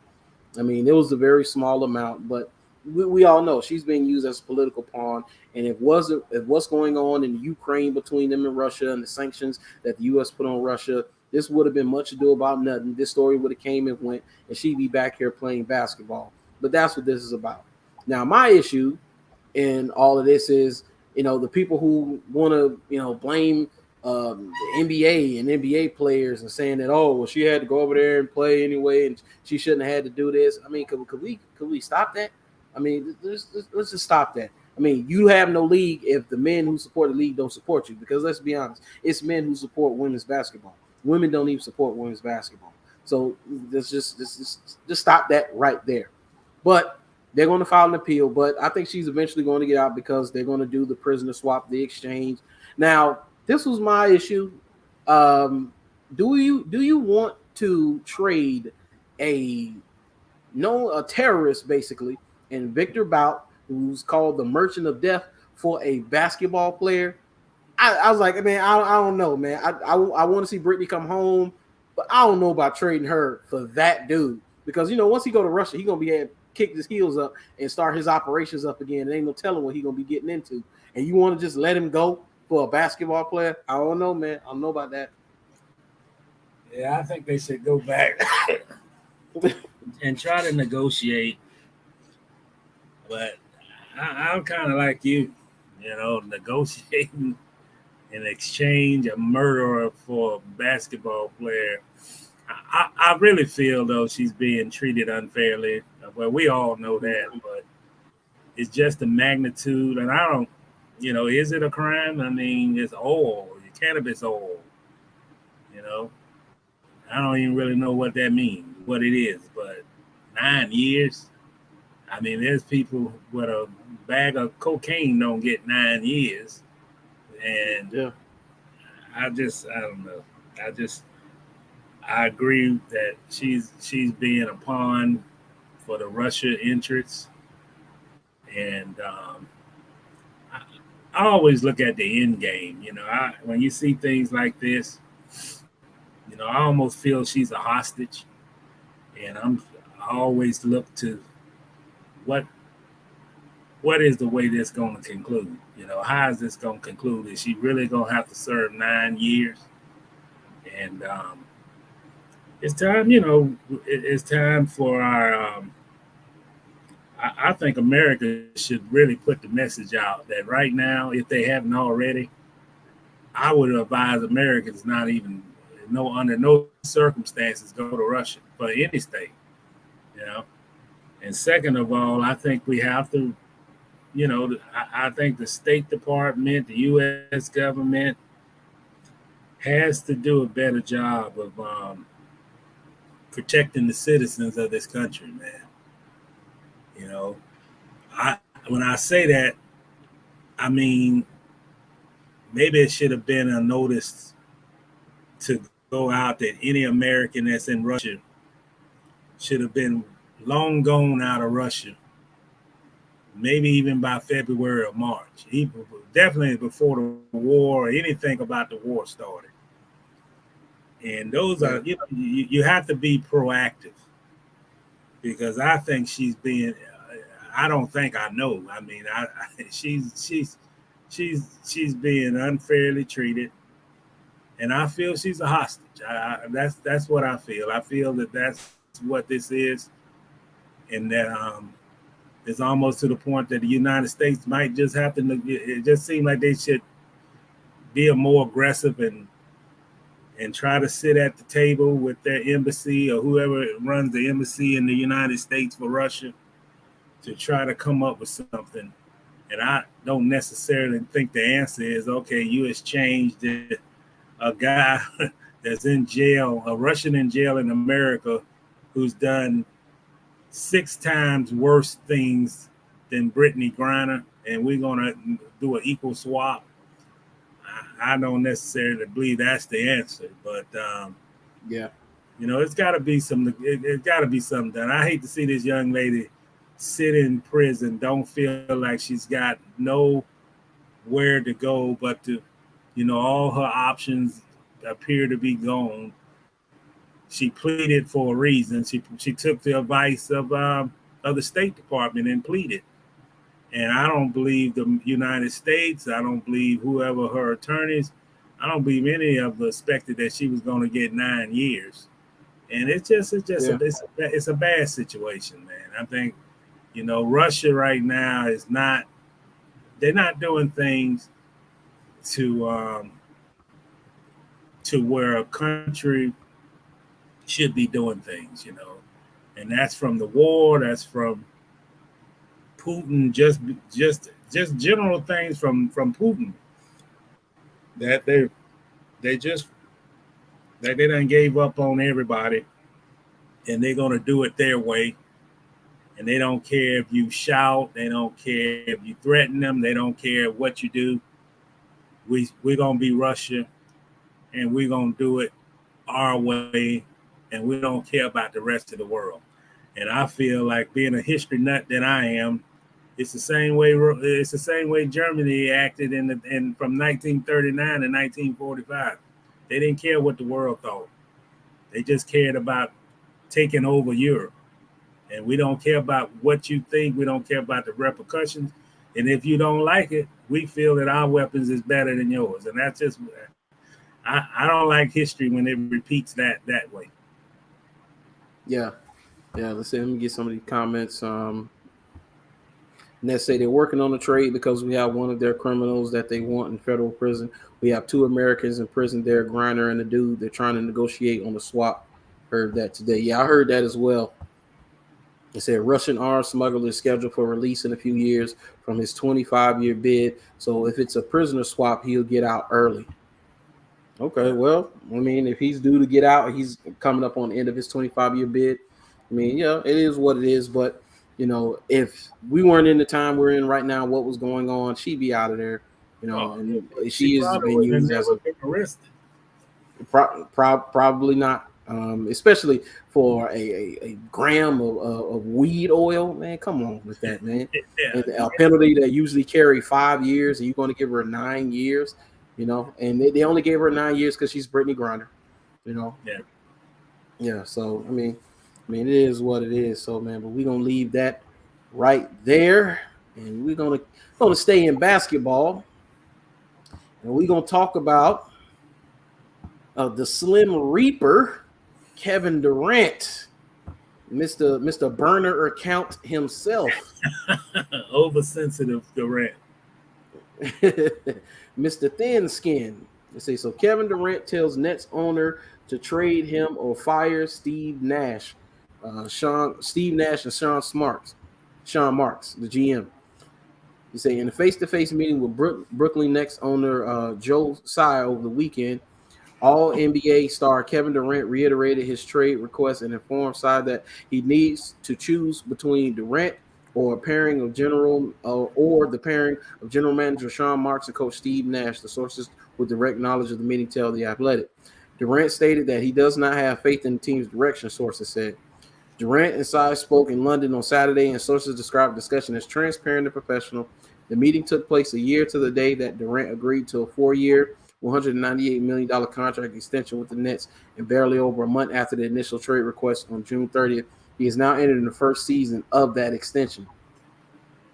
So if Kevin Durant informed Joe Tsai that he does not have faith in this direction, the meeting was described as transparent and professional with a clear message, keep me or the GM or the head coach.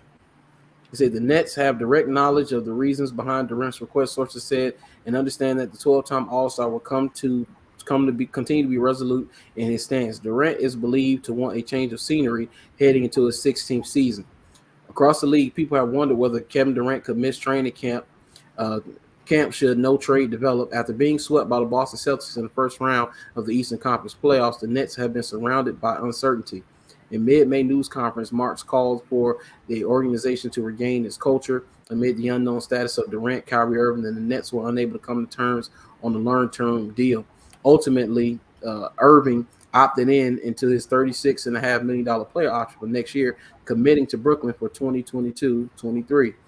This summer, the Nets believe they have improved the roster and have a championship-ready team. The Nets traded for Royce O'Neal, signed T.J. Warren, and brought back Patty Mills and Nick Claxton while awaiting full returns of 3-time All-Star Ben Simmons and Joe Harris. Brooklyn's front office, led by Marks, has set a high price on Durant market while constructing a team that gives the organization confidence in its ability to contend should the team bring the roster as is into training camp. The Nets are incredibly high on Simmons' return to play following his recovery from back surgery in May, viewing him as a perfect complement around Kevin Durant and Kyrie Irving. Now, I will say Kevin Durant has a bit of a case here. He does, because since he's gotten to Brooklyn, and we said this, I'll talk to you about this. Since he's gotten to Brooklyn, the team has gotten worse every single season. They haven't gotten better. They've gotten worse. They've lost pieces. They've gotten worse every single year. And it's obvious that for whatever reason, I thought it was just Kyrie who had beef with Steve Nash and didn't like him. Obviously, Kevin Durant don't like him either. You know, from whether it's his coaching tactics, how he's handling things, or him just being a rookie coach and trying to get a feel for things. But Durant said it. He said, I don't like the direction that the team is going, which means he sees the moves that are being made. He's there around the discussions. Like, he's a star player. So just like a Kevin Durant or a Tom Brady, you know, you run certain things by those players because they're the faces of your franchise. And Kevin Durant is telling them, say, hey, it's either them or me, because I don't like the direction that they're taking us. And I can't blame him for that. But he did sign an extension, and it just started, you know, and I'm wondering, did he know this beforehand? You know, when did he figure out that this wasn't it? I really want to know. When did he figure out that this wasn't it? Well, did he just figure this out? He had to have known this. Well, he probably thought with James Harden and all that, you know, Kyrie, James Harden, and himself, that they had enough talent to win a title. But I do know this about Kevin Durant, man. Kevin Durant wants to win the title. We all know that.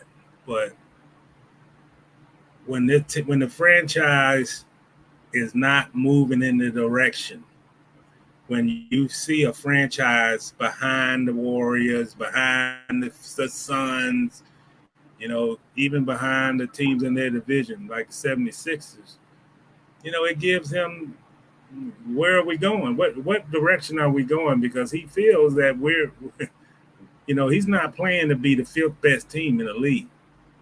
You know, it's championship or bust. You know, he's not. He's like LeBron. You know, I mean, these guys don't play just to make the playoffs. You know, they play to win titles and championships. And when you get that taste in your career, winning a title, you want to win another one. You want to win another one. You want to win another one. And the bottom line is the you know, the direction that they're going. I mean, they got an inexperienced coach, you know, who you know, I sometimes you can't judge by how great of a point guard you are. It doesn't translate to coaching. And like I told you earlier, I know Sean Marks. You know, I mean, I think they got some problems with the roster construction. You know, you're looking at these teams, and you know, he wants to go somewhere where there's no question on paper that we can compete against the top teams in the league. And right now, honestly, you can't say that about the Brooklyn Nets. Yeah. And, you know, either they got to be aggressive. They got to, you know, I don't think they're all that aggressive in free agency. And you gotta fix your, you know, I always say this about the league.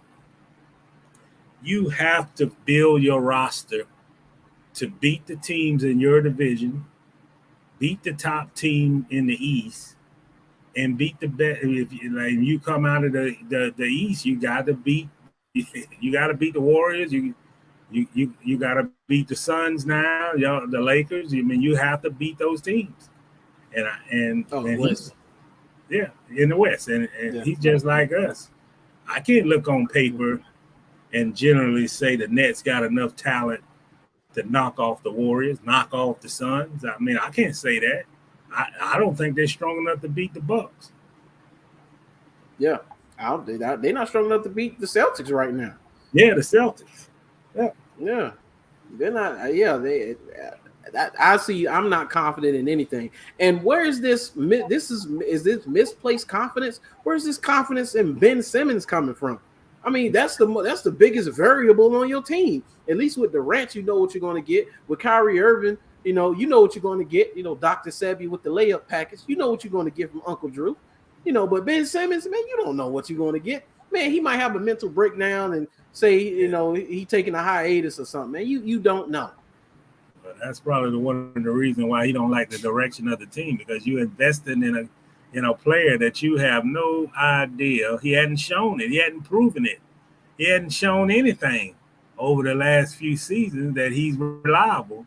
And you talking about winning championships. You can't fool the players. You can't fool the fans that you got a major piece that you depending on and you don't know what you're going to get. You absolutely have no idea what you're going to get, even if he's going to be around for the full 82-game regular season schedule. And it's just, those are the issues, man.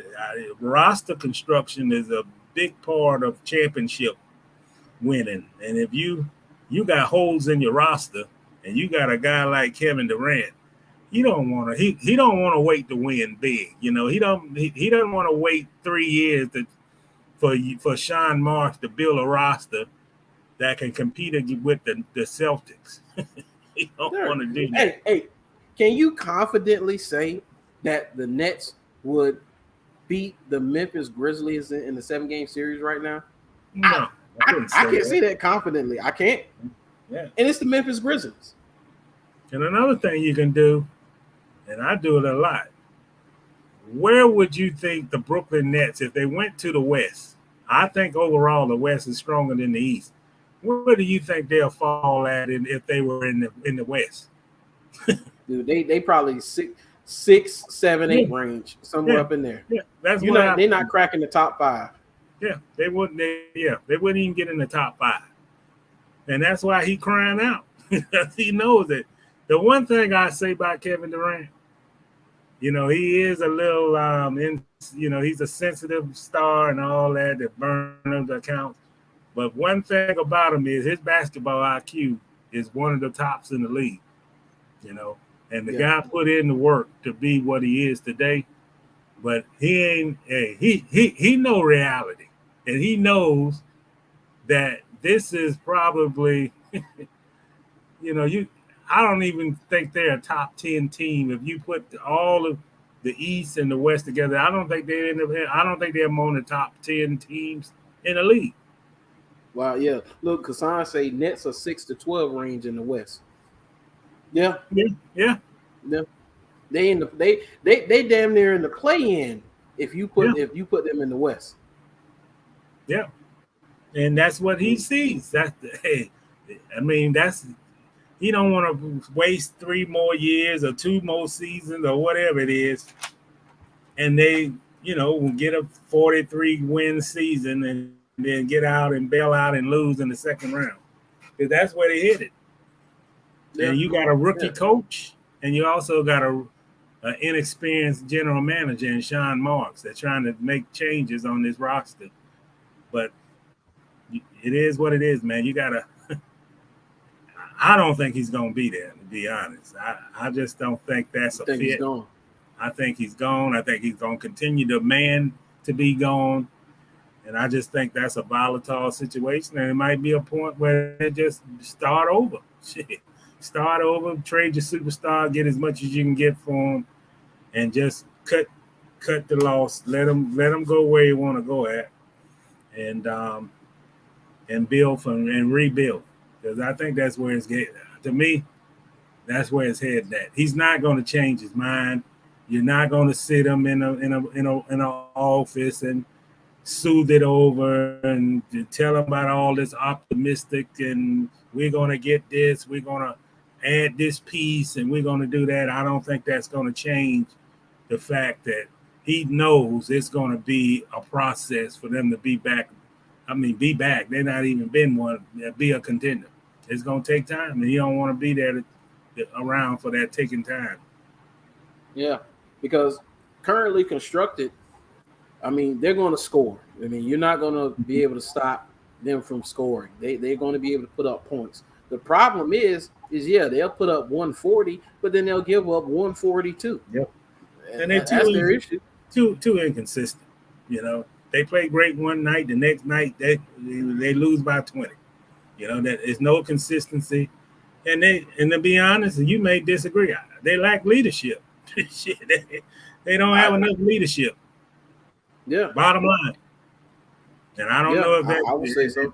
That's Kevin's job, but he's too quiet or whatever. But they lack leadership. They don't have a strong-minded leader on that team.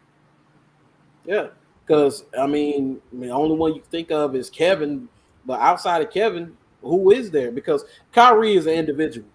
You know, Kyrie is doing his own thing, so he's not he's not a leader. He just come in, play a role, do his job, and he go home. That's why it didn't work in Boston. That's not his job. That's why it didn't work in Boston. They wanted him to be a leader. He couldn't be that.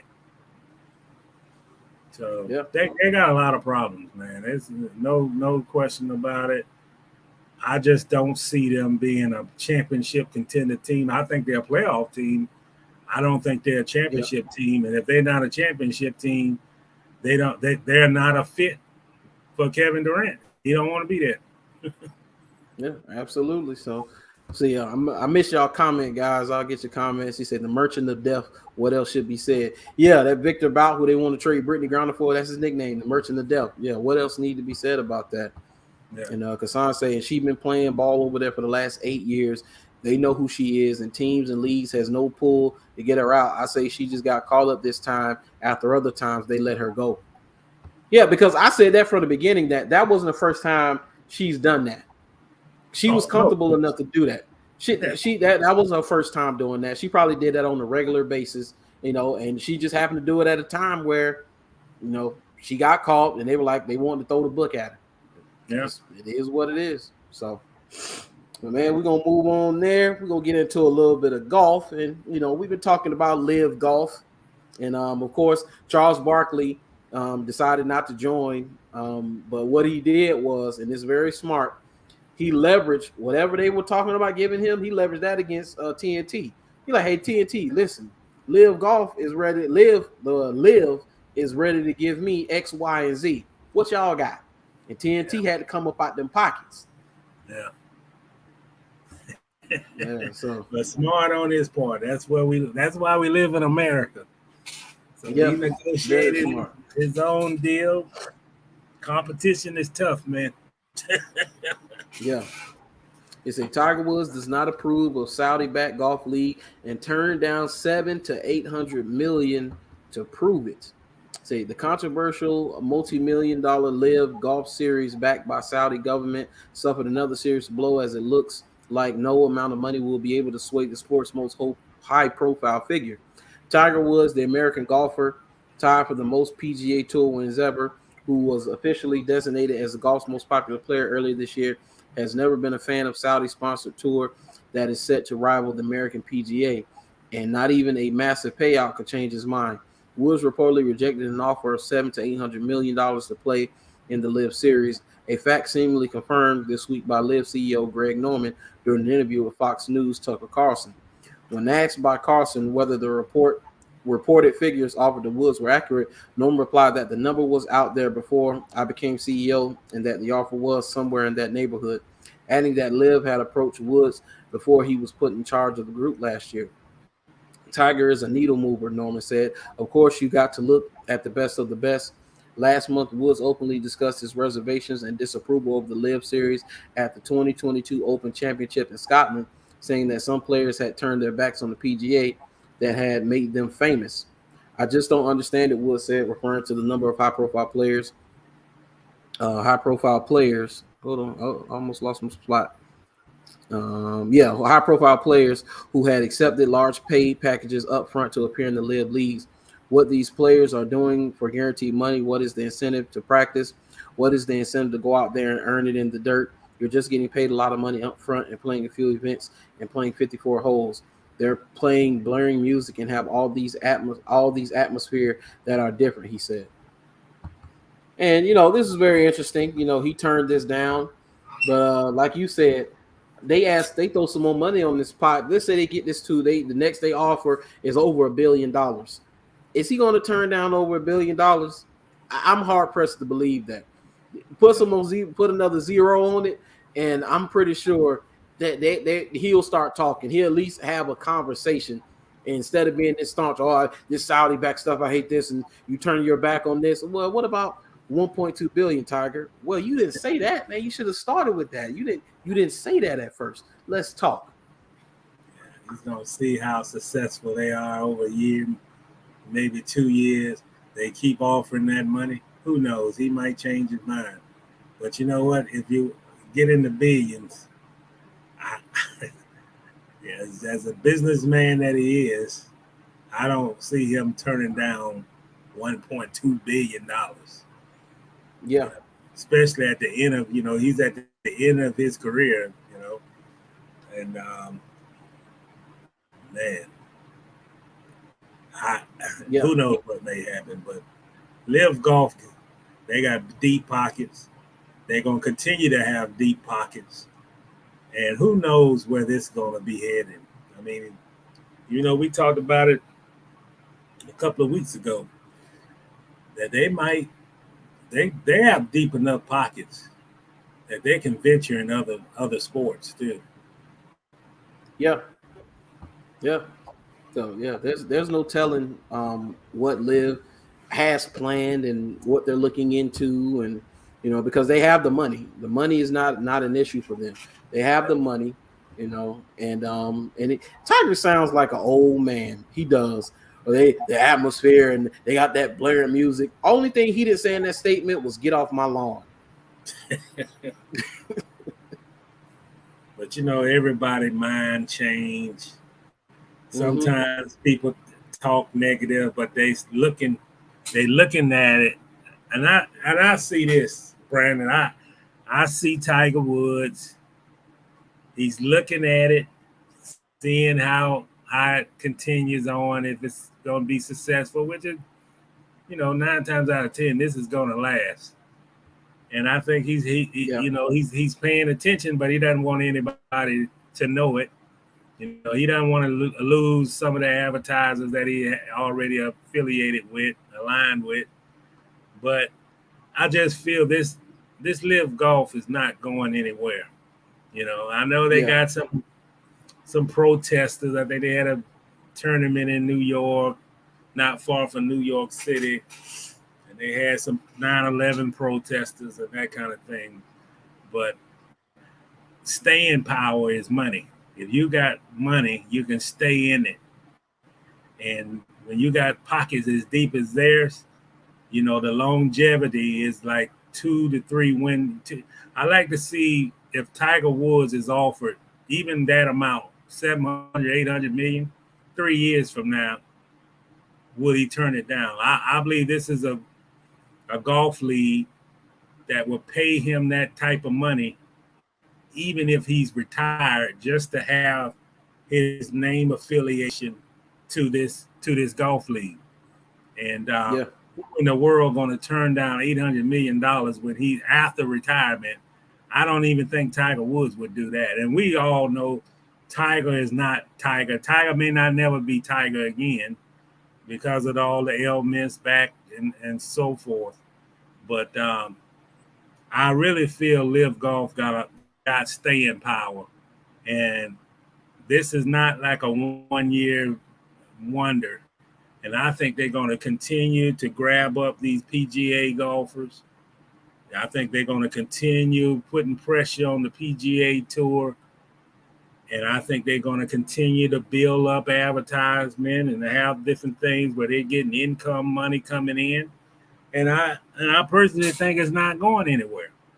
And once you stick around 2-3 years, and whatever the public opinion of you, it changes. That if they want to be a league and it's just about the game, no political and detachment, and just for the betterment of golf, then you're gonna eventually draw fans that was opposed to this, that they're going to come in, and they putting pressure, they putting competition on the PGA Tour because they're going to grab up more.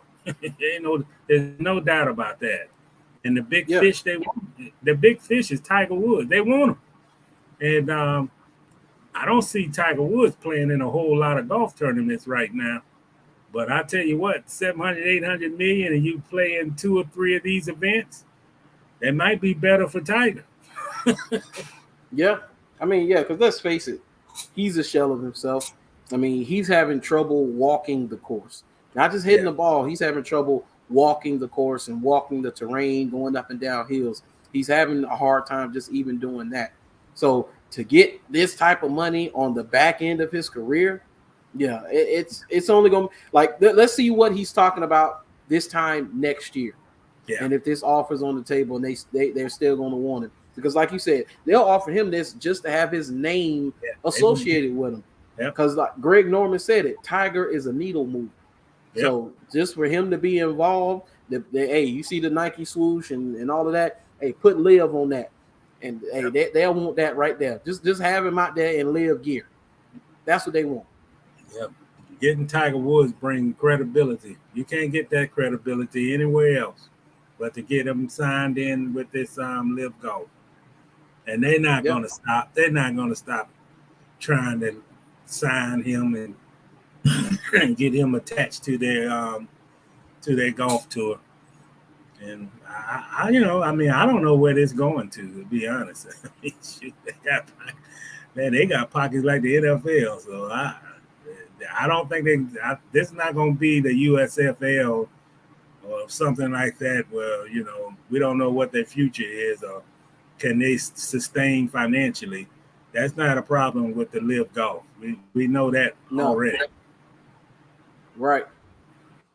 Absolutely. So, but we're gonna put a pin in the golf talks. We're gonna move on to our last topic. I threw this in here, so it's not gonna be too long, real quick. But Mr. Tim Anderson, back in the news a little bit. He is going through a slump right now. I guess he having problems with his wife and his baby mama, and it's affecting his play.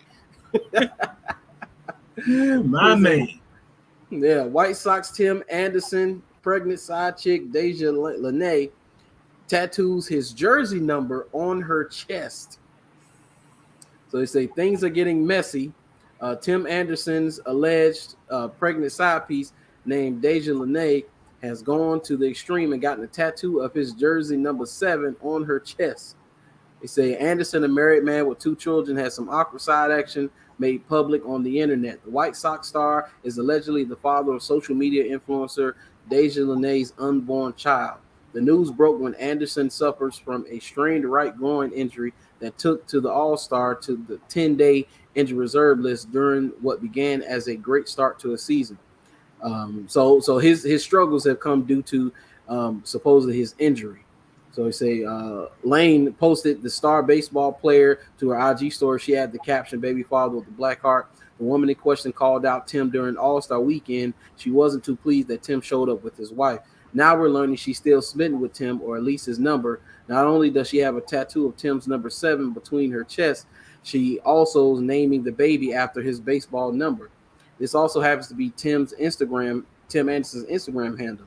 Anderson had maintained a crystal clean image, being a father and husband, marrying Bria Anderson in 2017. During their relationship, the pair has 2 children and a daughter reportedly in 2016 and the second daughter in 2019.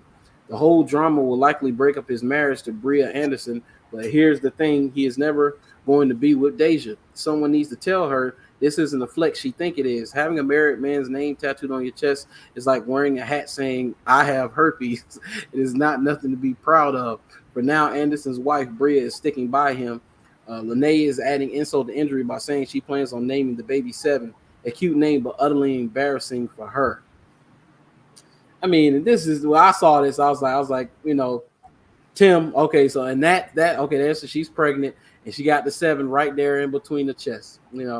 So I mean, this is her cry for attention, and I don't know if she thinks she's going to break up their marriage or whatever, but I mean, this is just a lesson to those athletes, man. Dude, if you're not ready to settle down, if you're not ready to have this type of responsibility, and you're going to play, you want to be out here with the side chicks and the IG models and all of these other women and stuff like this, then don't get married. Don't do things like this, because look, he had like they said, he had a crystal clean image. That's what he had. And now look at it. He hasn't even said anything. He hasn't said anything. He hasn't done anything, and nothing like that. And just look at the drama that has gone on from this. Yeah, I think you said it exactly what needed to be said. And I know this is a family show, but man, I'm gonna say this because it's obvious. Looking at that picture, sometimes you got to look beyond the body. You have to. You have to. I think, I don't know. I just feel that,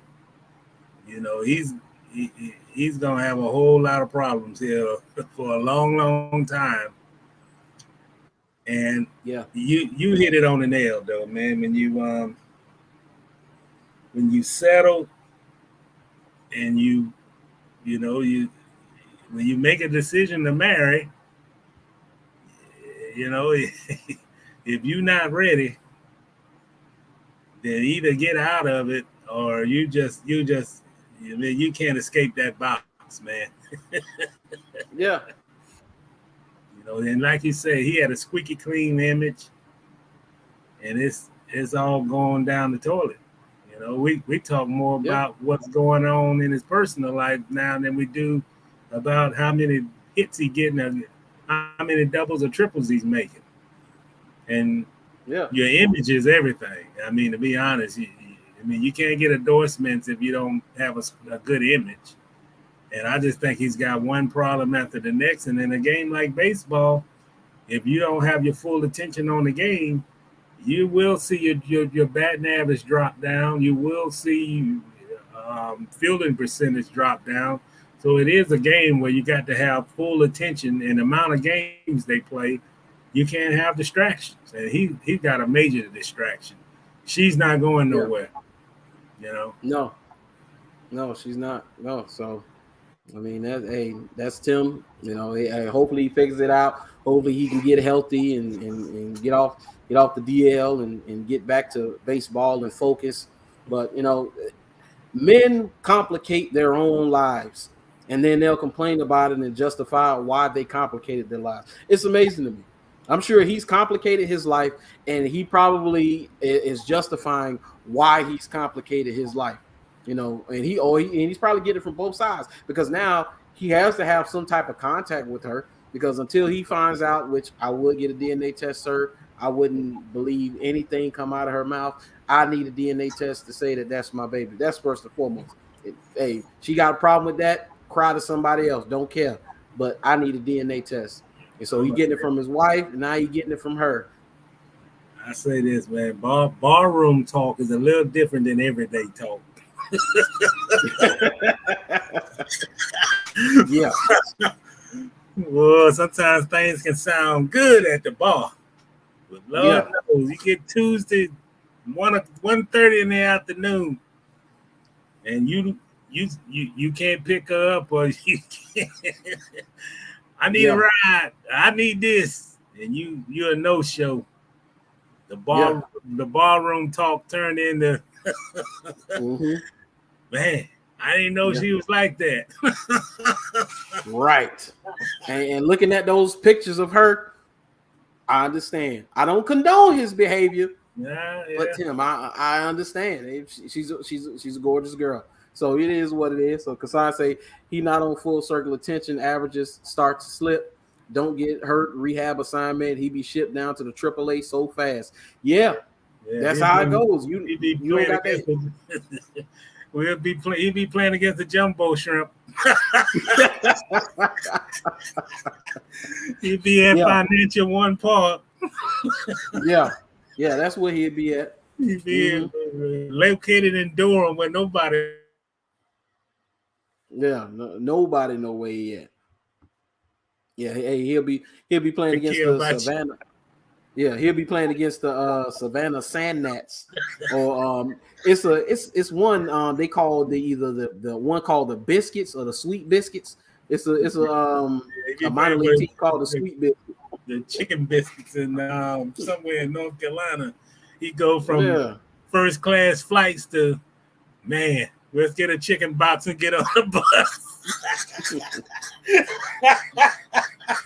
That's exactly what he'll be doing. He'll get a Popeye chicken box and take that 4-hour drive to Mud City to play the Mud City Cats or whatever they call, man. Yeah. Yeah, so man, he better figure it out, man. You better focus on baseball, sir. That's your job right now. You got to focus on baseball, man. But man, but I guarantee you, he's waiting for the season. He's to end quick, man. Oh yeah, he ready. He ready to get back to baseball. Yeah, but hey man, we're gonna leave it right there. Appreciate everybody for tuning in. Any closing thoughts, Mr. Reid, before we get out of here? Oh no, man. It's just good to know that football in the air, and I'm seeing it from a different side, and I mean, I still say that not based on what this Hall of Fame game and all that. I think these guys are on schedule to have a much better season. So don't lose focus just because they lost and didn't look particularly well in a Hall of Fame game when they were only in pads like 3 days before they played. So that's not a fair evaluation. Yeah. So as they Kassan say, from suites and penthouse to Hilton, AAA to AA Motel 6. Absolutely. Yeah, he'd go from a hotel that got hallways to one where you open up the door and you can look at the sun. Oh, yeah, absolutely. Right, hey, you better bring that black light in there and see all the stuff that was left over wasn't cleaned properly. Yeah. You better get it together, boy, because he's gonna be out of the show, man. hey, go to them motels with a blanket hard. Hey, when you folded it, crunch. Yeah. Man, that's the hotel you go. You just you don't take you wear the clothes you came in with. Right. Hey, those the ones where I know back in the day, and I don't know, people probably still do this, but especially black people do. You go into one, it's shady. You go buy some cleaning products and clean it yourself. Yeah. You don't trust they cleaning. Nah. You go get a supersized can of Lysol and get some mean green. Yeah. Hey, get you some Lysol, some mean green, some Pine Sol. Get you some awesome.